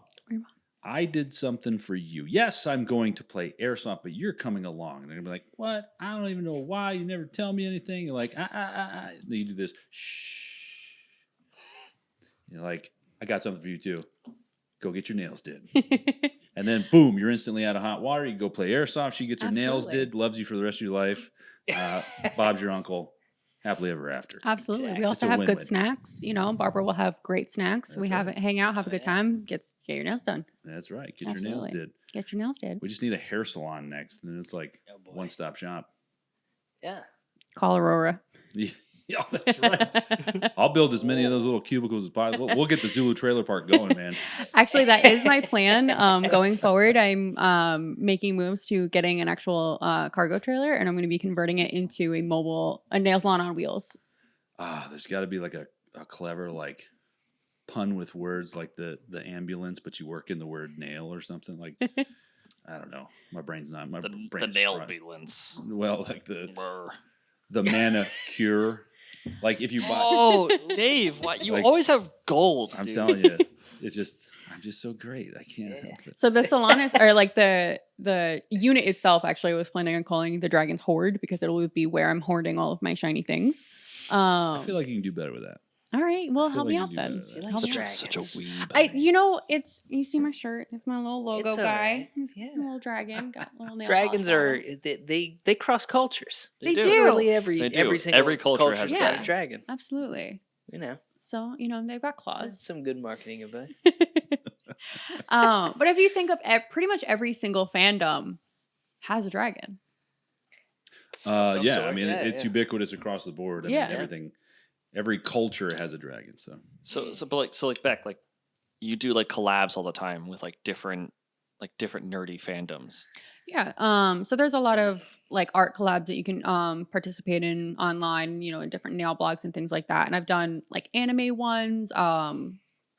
You just did a Lord of the Rings set for I Magic did. the Gathering. I did a Lord of the Rings set for the Magic the Gathering new card drop. That was really fun. I did for my sister and myself as well. Yeah, so I do all kinds of nerdy stuff. It's a lot of fun. sounds like it. I know it's not necessarily your thing, except for MSWs. What are you kidding? Wait, it's all nerdy. We're all nerds. Yeah. Exactly. This We're is all Airsoft. nerds. We're all Everybody Everybody's play nerds here. 40K. It's like we do airsoft stuff, and we all got our own crazy nerd stuff. in the Absolutely. The background. last- Oh yeah. Yeah. Oh yeah. The last op that I played, I literally painted my nails camouflage, and it was so much fun. And even guys were walking up to me and be like, "What?" They're like, "Where did you get that done?" I'm like, "Oh, I did it." And they're like, "What?" There's so much fun you can have with it. I know it's especially as guys, it's not something that you really think about, but it's just fun. Well, so we were going to go down to Op $1 Million Hair in Mississippi. It's Milson West in Mississippi. We went down to New Orleans and all that stuff. But the night before I was supposed to leave, I fell asleep on the couch. Well, I woke up and my toenails were painted because Katrina painted my toenails in my sleep. And I was like, whatever, they're my toenails. Who cares, right? No one's gonna notice. Yeah, we went down there, played the event. It was one of the best Milson West we've ever been to. And then that became the tradition. Before any Milson West, I was like, we got to keep it going. And she has to paint my toes and everything. She does the same thing, camouflage and all that stuff. But I remember one, I don't think it was the first one. The first one, I wasn't actively hiding it because I don't care. but no one ever saw it. I can't remember. It was like 2 Milsom West later. Somebody was just like, "Bro, why are your toenails painted?" And I was like, "Oh, you didn't know about this?" Like, yeah, like 2 ops ago. Little superstition. Yeah, man, you got to keep it going. You gotta have fun with it. You know, like if you have something like airsoft that like brings you joy and passion, do it. For me, that's nail. I mean, I do enjoy airsoft and other stuff and like stuff like that too, but it's something that it's my me time and it's just my passion. And I know a lot of women feel the same Dave, way, and guys too. Let me tell you, Ben, it's awesome because I could just like, she's like, hey, I'm like, huh, why don't you go do your nails tonight? She's like, oh yeah, and I'm like, video games with the boys. You just bought yourself 2 hours. Dude, 3-4 hours sometimes. Depending on what I'm doing. If I'm doing like a really crazy like character nail art that I'm like hand painting, that can take a lot of time. For sure. But yeah, so I'll be set up at Zulu, and if it goes well, this is absolutely something that we want to continue. We see so many people at the field just waiting on players, and it'd be nice to give them something to do and have some fun as well in the meantime, and maybe also attract more women to the field. Yeah. Out there's not a lot of girls, and there are some, definitely. We do have female players, and it's great. And I know a lot of us, we've talked, we have a good time and stuff like that. So it'd be nice to attract more females and, make sure that they know that they're safe and welcome and that they'll be comfortable with us here. Right on. Well,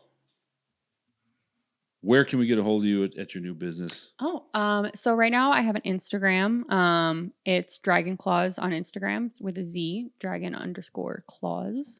And you can DM me if you're interested. I am based in Newburgh, but I do travel and I can come to you. And if you have a party or something like that, you could totally like book me for a day and do like a birthday party, bridal shower, bachelorette party, whatever you want to do. That would totally be something that we could arrange and have a good time.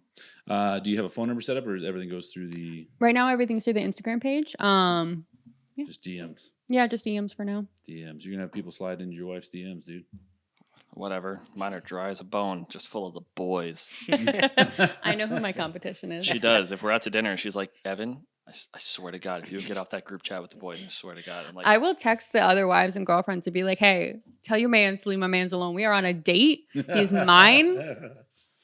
I'm just looking at the top of his head. Down on his phone. That's what she said. That brings up a good point, right? So you guys have been together forever. Yeah. What's your advice to couples right now? Oh, communication, 100%. Well, sure. Talk. Yeah, but that's the boring one. What's the real one? It sounds crazy, but like, it's not just like, it's legitimately talking to each other. Like, not going out and spending thousands of dollars without telling your partner, not deciding to drive, to DC to rescue the boys who can't get home when their flights are canceled. Just like talk to each other, tell each other everything. Tell me how your day was. Even the monotonous stuff, like how you're feeling when you're stressed, when you're tired, when you need something of them. Like, don't expect them to know what you need unless you communicate that to them. And that goes both ways, ladies. Both ways, 100%. ladies. Yeah, it does. So we are dumb. Oh yeah, no. We do not pick up on subtle hints at all. I would say like No, not at all. No. Literally not at all. No, like you could literally show up like a sign in front of you, like I can't read. I'm sorry. Yeah, and like you can't really get mad at somebody for not doing something that you want them to do if they don't know that you want them to do that. And if you explain that, hey, I need this of you, and then they don't do it, then you can absolutely be mad at them and have a conversation like, hey, you're falling short. But if they don't know your expectations, it's really unfair. So I have like two things. Like one is, I know as corny as it sounds, but like love languages is a huge thing. Yeah. You really need to find out like what each other's love languages is. And it wasn't until like a couple of years ago that we really figured it out. Like mine's like gift giving. Yeah, that was something Yeah. that I really struggled with. And she sucks at giving gifts. Oh, I'm but, the like, worst. Whatever. And then I would say the second biggest thing is like, it's kind of weird, but like, don't be afraid to be weird with your partner. Yeah. Let them see like the weird side of you. Like me and her, like across the store will crab, like just like in front of you, like walk all funny and weird in front through a public place. But I don't give a damn. Like Yeah. it's You're not impressing anybody else, but you do need to be completely yourself with your Yeah. partner. For sure. so a funny story regarding Airsoft and us. So remember the FTX that we did back in 2020? Broadsword? Yeah, Broadsword. Yeah. So we had like just gotten married, or was it like a couple months after? We'd been married like maybe 6 months. Oh God. So Recent. we were checking players in because we were on the op 4. We were both working were- actually side by side. I was doing check-in and he was doing chrono. We were literally working out of the back of our truck that Literally we the had bed just of the bought truck we were together, using it as a table. driving from the house that we had just bought together. We'd been married for 6 months, No, it's not together that. for 11 years at that point. And So I'm checking players in. And we had literally just gotten married. Like, he's not kidding. It was like a couple months. And I really wasn't used to saying husband yet. And I you know where I'm going with this. keep going. So I got it. So I'm checking the waivers, doing the check-ins, everything like that. And then I had to direct the players to go to Evan to get chronoed. And I just completely fumbled over my words. And I didn't know. I just froze. And I was like, yeah, so you're going to step on over here to my very good friend, Evan. And he'll chrono you. And he stopped, literally dropped the chrono onto my tailgate and was like, It wasn't just me. It was like Everybody. Edgar, Alex, Oh, Joe. everybody Everyone was stopped. like, "What the fuck? What did the you fuck say?" did he Like, say? They were like my special friend. Like you not just Yeah, like you don't own a house, a special car. friend. You're married. You've been like Yeah. you literally looked at me and you were like, Special. you're my wife. Like, I think I took my ring off. I was like, "Oh, okay. Like I guess I'm just not your special friend." Like, That was No, my good. very good friend. oh, very good friend. Excuse me. It's not even special. It's No, very no, good. no, no. Very My good. very good friend right here. Very good. Hey, can you come over and just let this asshole crony you real quick? They will not let me live this No, down. never. Like people have It's been 3 years. Yeah, people have imaginary friends that are very good friends. Like, you know what I mean? Yes. Yeah, I just God. completely fumbled over my words. It was awesome. The rest of the day. That's ammunition for years. Oh, dude. years. Are you kidding I've me? It's You're never like- been let her 3 live that down. It's You're been like- 3 years. You're like, hey, Becca, I'm going to go to this event tomorrow. And she's like, wait, what? And you're like, very good friend? Like, hey, I'm going to rescue the boys in DC. What? Very good friend? He's a very good friend. of mine. Yeah. It's been 3 years, and it's not just you. It's like the rest of the refs, and even some of the regular players have caught on. The players and that are were aware- there. Yeah, like the players who were there, and some of the regulars who have caught on to all of the other refs teasing me about this. It's widespread, It's good time. and I'm imagining it's only going to get worse now. Actually, It will never die.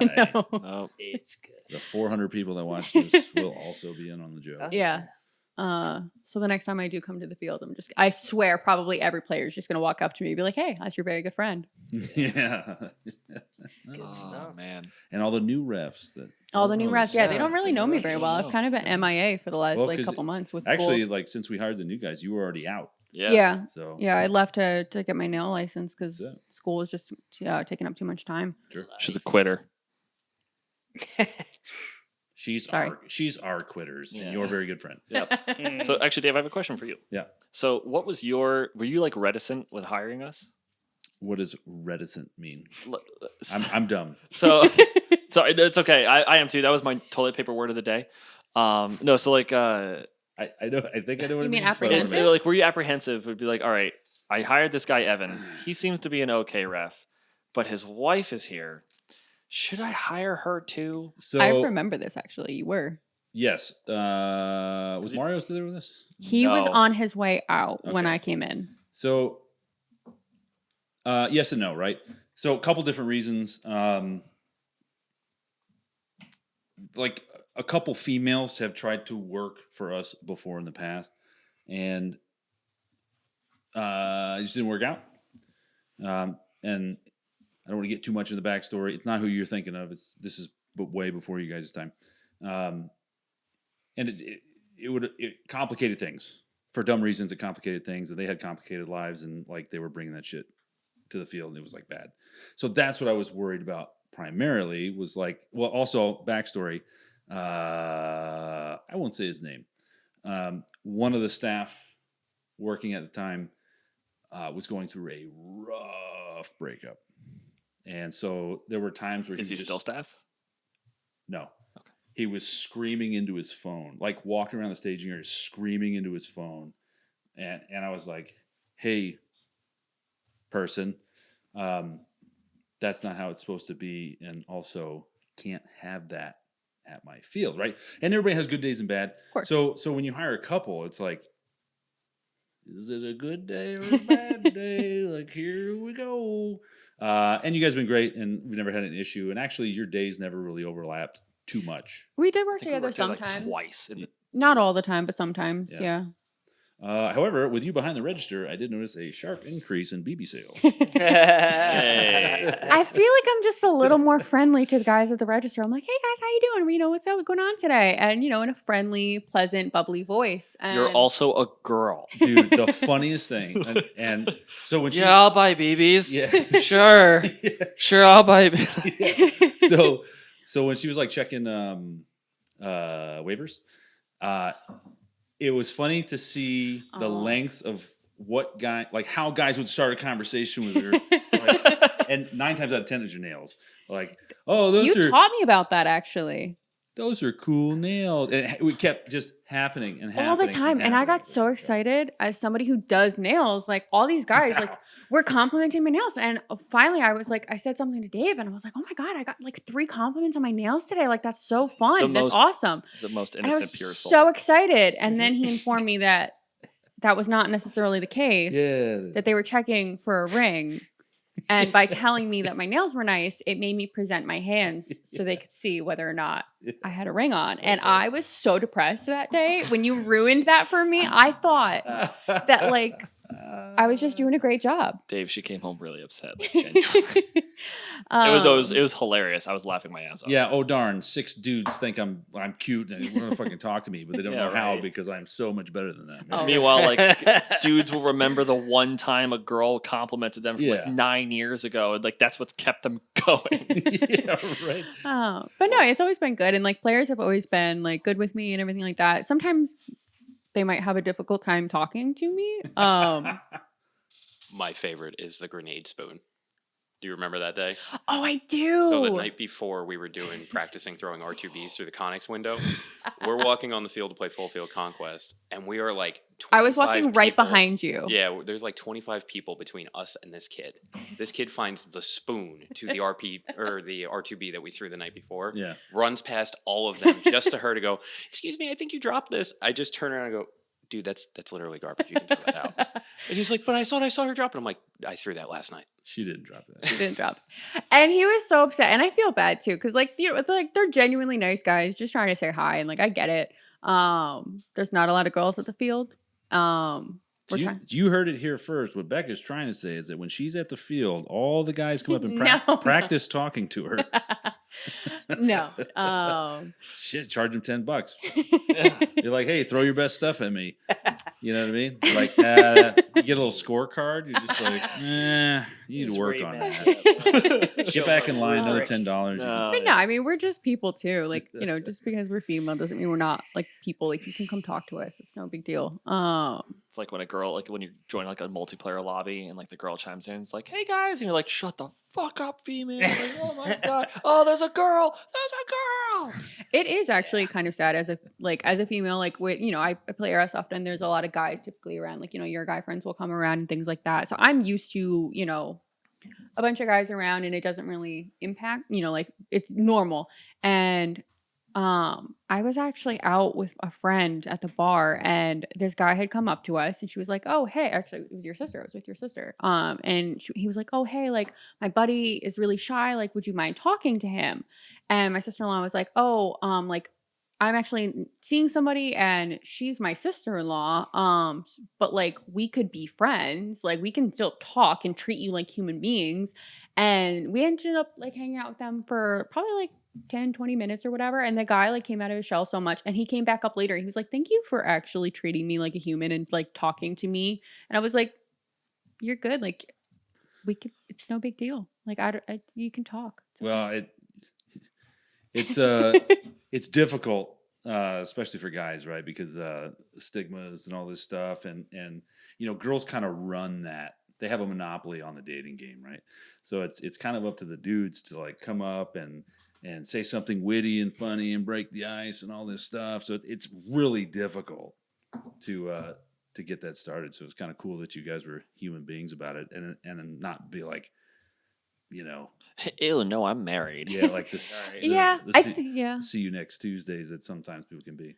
I think that's And, partly why I like tripped over my words so much that day at the op. Because I've had an experience where like if I mention that I'm married in the beginning of a conversation, it's automatically taken negatively because that happens to guys so much where Yeah. girls will be like, "Oh, ew, I'm taken." And I really don't want to come across that way, especially not to our player base. Like I want to be approachable and friendly and everything like that. Like I'm working. Like I don't want you to be afraid to, come up to me if you have an issue or something like that. And so I really just completely word vomited because I don't want to come across in that negative. That's a nice try. It was a nice try to recover. Give you points for that, but I will never let you live it down. I think we should make T-shirts. Actually, We Oh, God. 100% should. Very good friend. Zulu 24 Airsoft, a very good friend. Oh, But no, I think it's important, like especially like guys and girlfriends to be able to come together and like just treat other people like human beings and decent. Isn't that wild? It's so sad that that's such a hard thing. It's Like, crazy. and I understand from the female perspective too. Like a lot of girls are like just tired of the guys who are trying to take advantage of them or going over the top and things like that. But the vast majority of guys aren't that way. And I don't know. I believe in just treating people. I believe in a with thing kindness. called love. I've also been off the market, like always. I don't think I've ever really officially been on the market, so I don't really understand the dating scene. And I think I'm coming I'm looking at things from a place of comfort and not having that experience so much. Because if I am out at the bar or something like that, it's either like with my friends or like with you and your friends. So I don't really have those negative interactions as much. Well, so for all the listeners that are going to stand in line to throw their best lines at you, Oh, God. when and what bars do you hang out at? Every couple of months, I well. show my face, just to let my friends who do go out know that I'm in fact not dead, because I am quite a hermit. We are that old married couple that goes home and hangs out on our couch and watches TV and stuff like And that, plays video games. and plays watch video games anime. together and whatnot. I think COVID had a lot to do with that for everybody. Yeah. We all realized we don't need to go outside that much. Yeah, and Dude, like. But you should. You should absolutely. I mean, should. yeah, like, and when we do go out, like, we'll go out to the bars and stuff like that sometimes, but most of the time, we'll go meet our friends at the field or we'll go, do something as opposed to just sitting in a nightclub. You know what, man? We haven't even touched on this, and it just dawned on me. What? You have a furry child. We do. We have Honey Badger, Honey Buns. She has a lot of names. The bun. Bun. She's at the field often. And her doggles and tactical vest. And her Oh, new man. Crocs that she And got the recently. Crocs, yes. That's been a newfound thing. A dog wearing Crocs. So yeah, she comes to the field with us a lot, and she loves people, but she's terrified of other dogs, so it's Yeah. hard to bring her out sometimes. So because we are at the field all the time, she comes with us sometimes, and the turf in staging actually tears her paws up, and so like all the stone around, she's really sensitive paws. She's an old lady, I don't know. And so we ended up getting Crocs for her because I was tired of bringing her to the vet all the time in pain. And spending a lot of money at the vet on her paws. So Poor piggies. her poor piggies. So How old is she? she's about 13. We're not entirely sure. She was a rescue. And she's got her own Instagram as well. She does. Shout The honeyest out. of buns. The honeyest of buns. Yeah, I'm not super active on it because I suck. Is it the honeyest of buns? Yeah, it is. Yeah, it Oh is. boy. Yeah, I know. I'm just wanting to get like the Underscore. Yeah, the spelling. Oh, yeah. All that stuff. It's the _honeyest _ buns. Yeah. She is like the mascot of the field sometimes, I swear. Like if I go, like especially now like that I'm not working there anymore, like I'll go and like bring Evan like lunch or just come hang out and see if we're doing anything after work, and I'll have her with me. And if I don't have her with me, everybody's like, "Hey, where's Honey?" Like, Like, they don't oh. know your name. They know No, they Honey's name. don't. They don't, and that's fine. I don't mind that. She's the star of the family. They'll know your name now. And remember, you can stand in line, pay her $10 and shoot the rest of it. Oh, I'll be there to collect the $10, and I will wish you luck. All right. Good luck, fella. Godspeed. Godspeed, my brave little toaster. Girls are people too. Just treat us like people. Okay. Becca, 2024. Girls are people too. Oh boy. Quotes. Oh man. It's funny actually. A lot of your I can't talk today. A lot of your friends in the beginning like struggled to like be able to carry a conversation. One of my very good friends, Joe. Shout out to Joe. He comes and plays with the field a lot. He's gonna hate the fact that I'm You shouting did. him out. You could have just said Joe. Yeah, no, I'm gonna shout him out. A tactic that I had to get him used to her is I would have Alex sit in the front seat and shove her and Joe in the back seat of my Subaru. Exposure therapy. Like exposure therapy. Okay. And like, or what was it? I remember we were It's not camping working. upstate. No, it does work. It does. Actually, So- he's good with me now. Yeah, so like I remember we were camping upstate and I had to run to the I had to get like groceries or something at Hannaford's. And Becca was like, "Oh, let me go with you." I'm like, "No, you're gonna stay here with Joe." And you're gonna hang make him out. talk to you. I'm gonna make him talk to you, and I'm gonna go to the store with Alex. And like the way Becca tells it, she's like, yeah, like we sat in awkward silence for like 5 minutes, and then like, I just started talking. yeah. I was like, "You're just gonna. She's If you really don't want good to at talk to it. me, that's fine. You're just gonna listen to me." But now like Joe, like they get along, and it's Yeah, funny, it's he's a good great. guy. And, like, So that's right. You guys have a cabin in the woods, like the scary movie people. yes. So well, actually, Well, it's he not does. ours. It's Joe's grandfather's that we Yeah. go up to, and it's up near like Cairo. We go up there like once or twice a year. It's Yeah. cool. Edgar's been up there. Yeah, it's a good Good time. time. We played board games up there sometimes. Oh, okay. You want to get into board games, buddy? No, I don't. Oh, come on. There's really not much It's to late. say. We I could really want touch. to play Twilight Imperium again, please. Yeah. Oh, but yeah, no, it's a good time.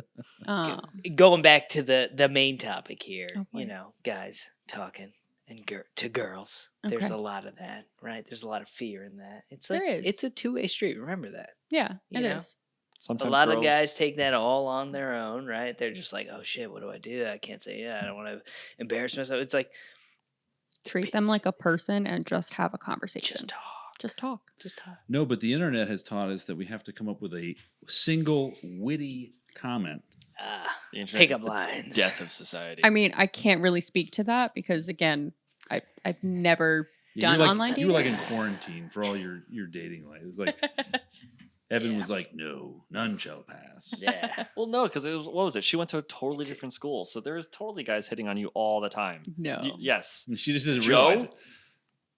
Chris. No. Oh, Yes. here go. Oh, we're gonna get some. Oh, We're drama gonna get a little tea. bit more out Yeah, of here. Becca, 100%. Both of the. Come on. Just squeeze it out. Yeah. It really It's- okay. Also, Bring it out. two guy friends, not all the time for sure.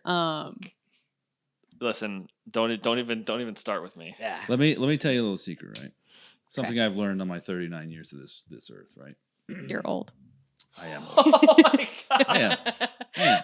It just slipped out. I'm sorry. I am. When I get up, both my knees crack, like every time. Relatable. Same. So, is that a military thing? It is 100%. I had a pain in my It's neck also an this morning. athlete It's thing gone because now, my knees though. are shot from gone. sports. So here's my observation, right? Also, my cousin, this was like his game plan. Guys and girls, and you both are gonna be like, no, no Oh, boy. way. Guys and girls are not friends. They're just not. Okay. Guys have an agenda. Okay. Girls think they're friends with the guy. Okay. They're not. I disagree. I know you were going to disagree because I know that you have a female friend that's like I your have- best friend, right? I have Several, so this- actually. I have more female friends than guy friends. Might want to look into that. I'm just kidding. No, but it was I had a female best man, At our wedding, yeah. a best woman. a best Yeah. woman. There you go. And actually, one of my guy friends was a bridesmaid in our wedding, too. So I know I can feel the comments just like, oh, you can't have. Remember Yes, we you can. remember Yes, we you said can. anomaly in the beginning of this whole thing. Yeah, right. Don't. We're weird, sorry. Weird. so it Not was usual. it was my cousin's game plan. I watched him do this, throughout high school. I watched him do this. He was like friend zoned by all his friends that were girls, but he would tell me, he's like, just a matter of time, just a matter of time, just a matter of time. Yeah. And he succeeded. Like he like broke out of the friend zone mold because he just hung in there long enough. And What a unicorn. I'm talking about years. No, you're the unicorn, man. Guys He don't said- like shoe shopping. You know what I mean? And I know I'm stereotyping and putting. I shouldn't do that. We're gonna get canceled. Never mind. I'm old and senile. Don't listen to me. So like, well, the dating. We talked about the dating scene briefly. I don't want to go too far into this, but there is a point in time where if you're a dude doing this friend zone thing, it's not worth your energy. No. It really isn't. When I got out of a terrible relationship in the dating scene, I was like this. I wasn't going on a million dates, but like I would go on a date, find one thing that I'm just like, red flag, done. Bye. That's it. Ruthless. It's bye. Once you learn those lessons and you see those Yeah. notes, you're like, I will never deal with that again. No. Like, And you shouldn't. Like, deadly. Done. I think, people get unhappy because they stay in mediocrity instead of finding happiness. And like, it's important to be happy. Like, For sure. Yes. It's like, and you can kind of tell too, you're like, do I dread going home? that's a big thing. That's a If huge If thing. the answer is yes, then you may want to reconsider it. If the answer is no, and like that's my rest space. I mean, for example, me, I love going home. It's where I get to rest, and I'm not bombarded with bullshit. And now we have Ashton and Cameron's there, and obviously Katrina's there, and like it's fun. You have a happy family. I Yeah. do. Yeah. Go home, cook dinner, listen to a podcast. Yeah, dude. Get It's after like Absolutely. so like It's more fun than not. I figured Yeah, out I like look forward to going home. I figured out like a good analogy for us. It's like we're like, for all the nerds out there, we're like a Minecraft world where like if you look down, there's diamonds. I'm sorry, it's just the seed that I was just plopped into. I apologize. Yeah, don't you? That's right. It's Yeah, an thanks, anomaly. Jordan. Love you too, baby. You He's- found it that fast. I It's found not. it that fast. and I Very was like, young. He said, "Shit, "Ooh, yes. this one's the good. I'm challenge gonna is lock it." gone." Yeah, no. Well, this is easy. It's rough. He was like, Like, "That what's one's." everybody bitching about? He's like, "That's a good one. I'm just gonna lock this down You know? Yeah, right. now." But yeah, dude, it's like, yeah, man, it's a very interesting life that we live. But Have you guys ever played Airsoft on the same? I don't know if you guys. oh yeah, Oh yeah, we all the played time. We together. play together all the I time. actually was hesitant to get started playing because I felt bad because of the fact that we do so much together. I was like, Yeah. you deserve guy time. Like you're allowed to have friends with your guy, Yeah. time with your guy friends. Like I don't have to go. And like once in a while, I would come play, but I was still hesitant. He'd be like, "Oh, let's go play." And I was like, "Oh, it's your guy time friend. Like Yeah. your guy friend. You know what I mean?" So tell me about a time when you let her get killed in the airsoft field, So or here, opposite. so here's this. So Oh, another we thing keep- that's kind of weird is like when we go to play airsoft, we have two completely different play styles. Yeah. Oh, 100%. She will find a tree, sit underneath a tree, and blend into that tree, and just shoot people as they come by. It's hilarious. It's like 'cause DPM works really well. DPM works really well. Our and, friends and who- she's small. Yeah. Almost like a meanwhile- trap. Yeah, yeah, yeah. And I have actually heard like some of our friends on the field with us who knew exactly what camo I was wearing that day, which because I only ever wear DPM pretty much. Like I was literally in a bush and they walked right past me to him and was like, "Oh, hey, where's Becca?" And he was like, "She's right there." And they were like, "What?" Because I'm compact. Meanwhile, like I'm super aggressive. You like just the rest of the guys. sprint. Like I'm not one of those sprinters anymore. no, but but like, your legs are so long. Like I cannot keep up with you, Yeah, I'm and like- I stopped trying. And that's when I really developed like my own style. So I played Airsoft with Evan one time at night. It was a night game. oh Jesus! It's to this day that this is still Alex's fault. Antithesis. Let's of let's be the aggressive. judge if this is Alex's fault, right? We'll put the story out there and we can all decide. Whose fault is it? Vote in the So, comments. I don't remember what game it was playing. It was Grimnir. Was it the Grimnir? It was Grimnir Grimnir, Nightport. it was That's Anthropos. Right. It was Anthropos Anthropos. won. Ooh, We all won. went out. This is when I was doing the radio with them, and everybody was just Yeah. like, "Shut up!" And I was just like, "Okay, Yeah. go on, go So on, go on." we had managed to slip in through the darkness, get Oh, up to the yeah. mosque Oh, compound, this and was it was sexy. full of bad guys. This was right? great. And I'm at the front of the stack with Eric, and we both like in a freaking movie. We both like peer around this corner nice and slow, and we see backs, asses, and elbows. These guys have no idea we're here, and there's like 12 of us stacked up on this fence. And so I leaned back to be like, "Hey," as quietly as I could, like, "There's a bunch of bad guys here. And when we go, everybody go flood through and kill everything in front of you." And as I'm like trying to convey this via hand and arm signals and like whispering, I hear Evan. "Evan, what do you say?" out loud at a yelling tone. So, all right.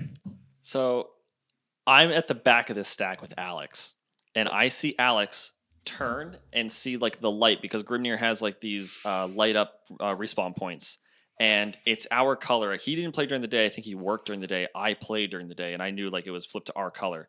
He goes to start trudging through the fucking woods, like, and I'm like, Alex, we have that point. Come back, because he could. At first I was like, Alex, come back. And he just, and at that point I was like, Alex, we have the point. Come back. And then Dave was like, I heard you guys go, and I was like, oh, fuck, because I'm communicating, and then I hear Alex at that. Alex. I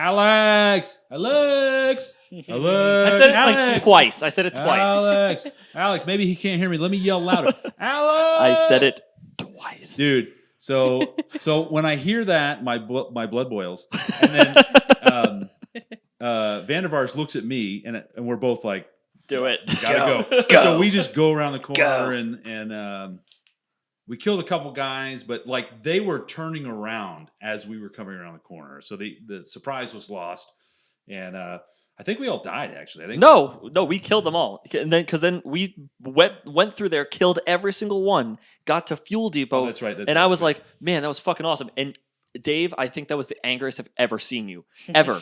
And I've known you for like 6 years. That was the angriest I'd ever seen you.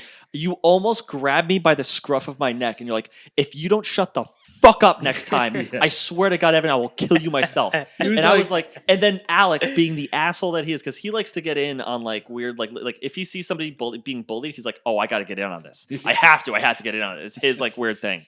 So he's like, yeah, Evan. I was like, Alex, I will shoot you in the fucking face. This is all on you because you went to go trudge through, and then you're like, let him die next time. And I was like, okay. Well, he was making a ton of noise going through the fucking woods. Yeah, but what does somebody sound like walking through the woods? Everybody sounds like that. Everybody. I spit all over this mic. That's all right. Sorry. They could be a deer. This They is could your be anything. this is your Loadmaster brain. Yeah. Yeah. This 'cause isn't yeah, like, 'cause I am- he's making noise. I You're am thinking, not a stop grunt. making noise. You're not thinking like, oh, what are they gonna be thinking? Ask me how many times They're I've gonna be shot a gun in the thinking military. Somebody's gonna be doing it. Well, that's not a factor. I mean, It- I just bring it up because it was kind of funny. We get Yeah, it. I was mad We get it. at the time, but The maddest I've ever seen you at me. Like I've seen you really mad, but like I make a point that like in my life, it's like a weird tip is like I cannot upset anybody.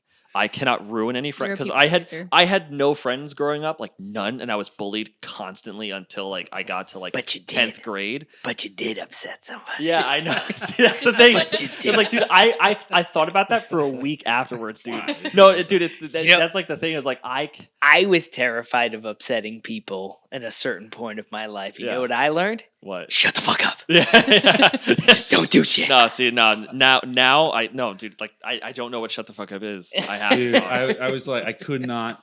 It like didn't compute in my head. I was like, what is so important right now? And that was just after we had gotten done. What was it? We like it was like the moment right before that. You were just high fiving me because you and me basically cleared mosque Yeah. under nods, and they had no fucking idea. It Yeah. was awesome. Yeah. And then we go up to the mosque. I fuck up, and like you were like ready to cut my head off. And I was like, Oh no, you're damn. talking about Connex. Connex, yeah. Yeah, Yeah. they all came in Connex. Like right before that, we had cleared Connex under nods. We came behind them, and they're like, there was dudes without nods on top of Connex, and they were like, "Who is that?" And we were like, didn't say a fucking word, and we're like man. moving up, oh, and then Jesus Christ, I'm sorry. He's wrecking the place. Yeah, I am. I'm wrecking the place, and like we move up, and like they're like, "Who's that?" And we're like, "Nope," and then just cleared the whole thing. No. Yeah. It was a pretty sexy move, dude. Yeah, it was. We went a very long distance very fast. yeah. And we got- Even with all that bullshit. Oh, yeah. In the middle. Like oh yeah. I mean, I don't want to toot our own horns or anything, but it was fun. What was that? Well- 19 county or 16 county? it was like 60 counties super blank. But It was- some of the guys were just like, "Holy cow, are you guys in the military or stuff?" I was like, "Yeah, a couple of us are." I was like, "But it doesn't count." Actually, I think it was Maximum Grimnir was just like, "Yeah, you guys wrecked those people," and I was like, "It doesn't count."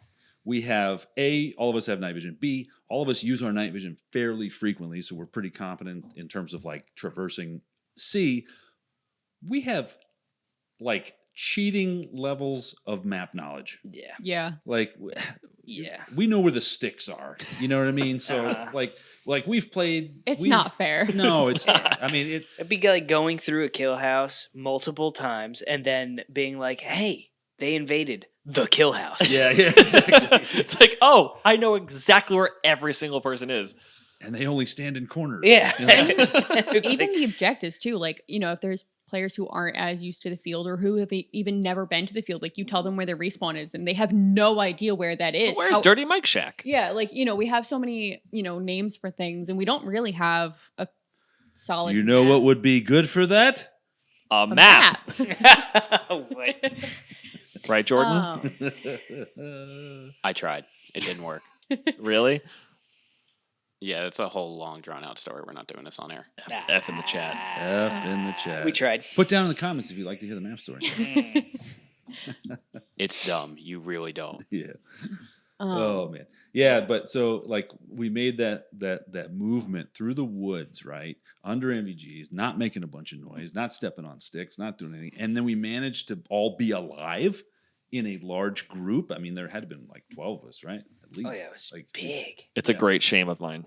Yeah. And then all of a sudden, That was the only thing that was just like stop making noise Like, kind like, of thing. That was the only time. I was like, wow, that wasn't going so smooth. And also, like, props to Nick, because Nick did not have night vision. Oh, Yeah, that's no, right. he followed came with us. He followed us pretty much almost all the way to Connex. He, like, through the woods, like, all the way through, like, got to Connex, cleared Connex with us, and he was like, all right, guys, I got to go home. Like, I can't see my hand in front of my face. I'm like, okay, buddy. He would hear us Yeah. shooting and then hope he was shooting. He's a good sport. Yeah, no, Nick's great. It was alright. Absolutely. It was good. Radio went off a couple times. I was just like, you know, like Yeah. trying to muffle it. Like we were that close to people. So my plan in my head, right, was we all filter out quietly behind, because there was like 4 guys with their backs to us, because they were just like, man, nothing going on here. And I was like, man, if we all came around that fence, got online, took like 8 steps forward so that we could kind of get an eye on everything else, and then all at once just opened up and like killed everybody in front of us instantly, and then like cleared it out all nice and like quiet, like with like it's almost like video game guards coming out like, hey, did you guys hear that? You know, like that would have been great. But Like Ghost Recon Sync Shot. Just yeah, Yeah. it would have. I mean, it worked out anyway, but you ruined listen, I'm you sorry. ruined my It was good. immersions. I'm sorry. It was good. Damn Air Force. Yeah, I know. Well, what was it? I think the only MSW I've been with you was to Guardian Center. That was the only Oh. MSW I've been with you. Yeah, that was a poopy one. Really? I had a Too good many. time. Too We lived many- in too a many subway for 3 bodies. days. Come on. Too many people. I almost got my hand blown off with a tag grenade. Hell yeah. Yeah. Too many people on that. Yeah. But It was a couple days. I like the only thing I have in my memory is like maybe 2, 3 firefights, if that. and then us shooting from our sleeping bags. Yeah. No, I don't remember that. I was passed out. I Yeah. think grenades were popping off next to me. I was like, I don't know. I woke up to a grenade in my face. Like I heard tink tink. I pulled my whoopee out and I was like, oh no, that's a tag. And I covered just in time as it went off. And I was like, hit. Like, Yeah. like you got me. Yeah. Ah. I'm dead in my sleeping bag. A couple of times. Yeah. But I mean, good time. Good times. Good times. Oh yeah. All right, guys, we've been running for about 2.5 hours now, so I think it's time to wrap it up. Godspeed. Godspeed, Evan. Thank you for your service. Oh, thank you for yours. And I did- Edgar, thank you for yours as well. Oh, But That's shut right. up. Surrounded by war heroes, full Yeah, vets. Yeah. Becca, it's good to have you on. Thank you. You should come back and ref. Yes, was please. she the first girl on the podcast? Yeah. Yeah, she's the first girl on this podcast. Bing, bang, bong. Yes. I mean, you're both here at the same time, so. Ooh, got him. This is the only time I made fun of you this whole time. All right, you should be applauding. Actually, I'm pretty proud of you for returning. Pretty proud. Yeah, I'm sitting here like, man, when is Edgar just gonna tear into me? Even though tonight, Oh. before when Edgar was like, should I come? Should I not come? I'm like, dude, you can sit there for 2 hours and make fun of Evan. He's like, you're right. I'm going to come. Do not come. But yeah, no, it's yeah, okay. thanks for coming on, guys. No, thank you for having us. Thanks for Where having can us. we see your nail business? Dragon Claws on Instagram. Dragon Claws on Instagram, guys. Reach out there. The Honeyest of Buns. The Yeah. honeyest of buns. Honeyest of buns. And if you want to see our hero at home, Evan, you can read the was it Black Rifle? It's Coffee or Die. That's the like their online like news article, whatever, and it was like I think it's like Reach 824, the crew that kicked off the Kabul airlift. Just type in Reach 824 coffee or die, and it should come right up. I will link it in the comments. Cool. There you go. Bing, bang, Dope, bong. dope, And as dope, dope, always, dope. actually, Edgar, thanks for being on as well. Hey, Good one. I love being with you guys. There you It's a go. good time. And with that, guys, good night. Bless. We're out.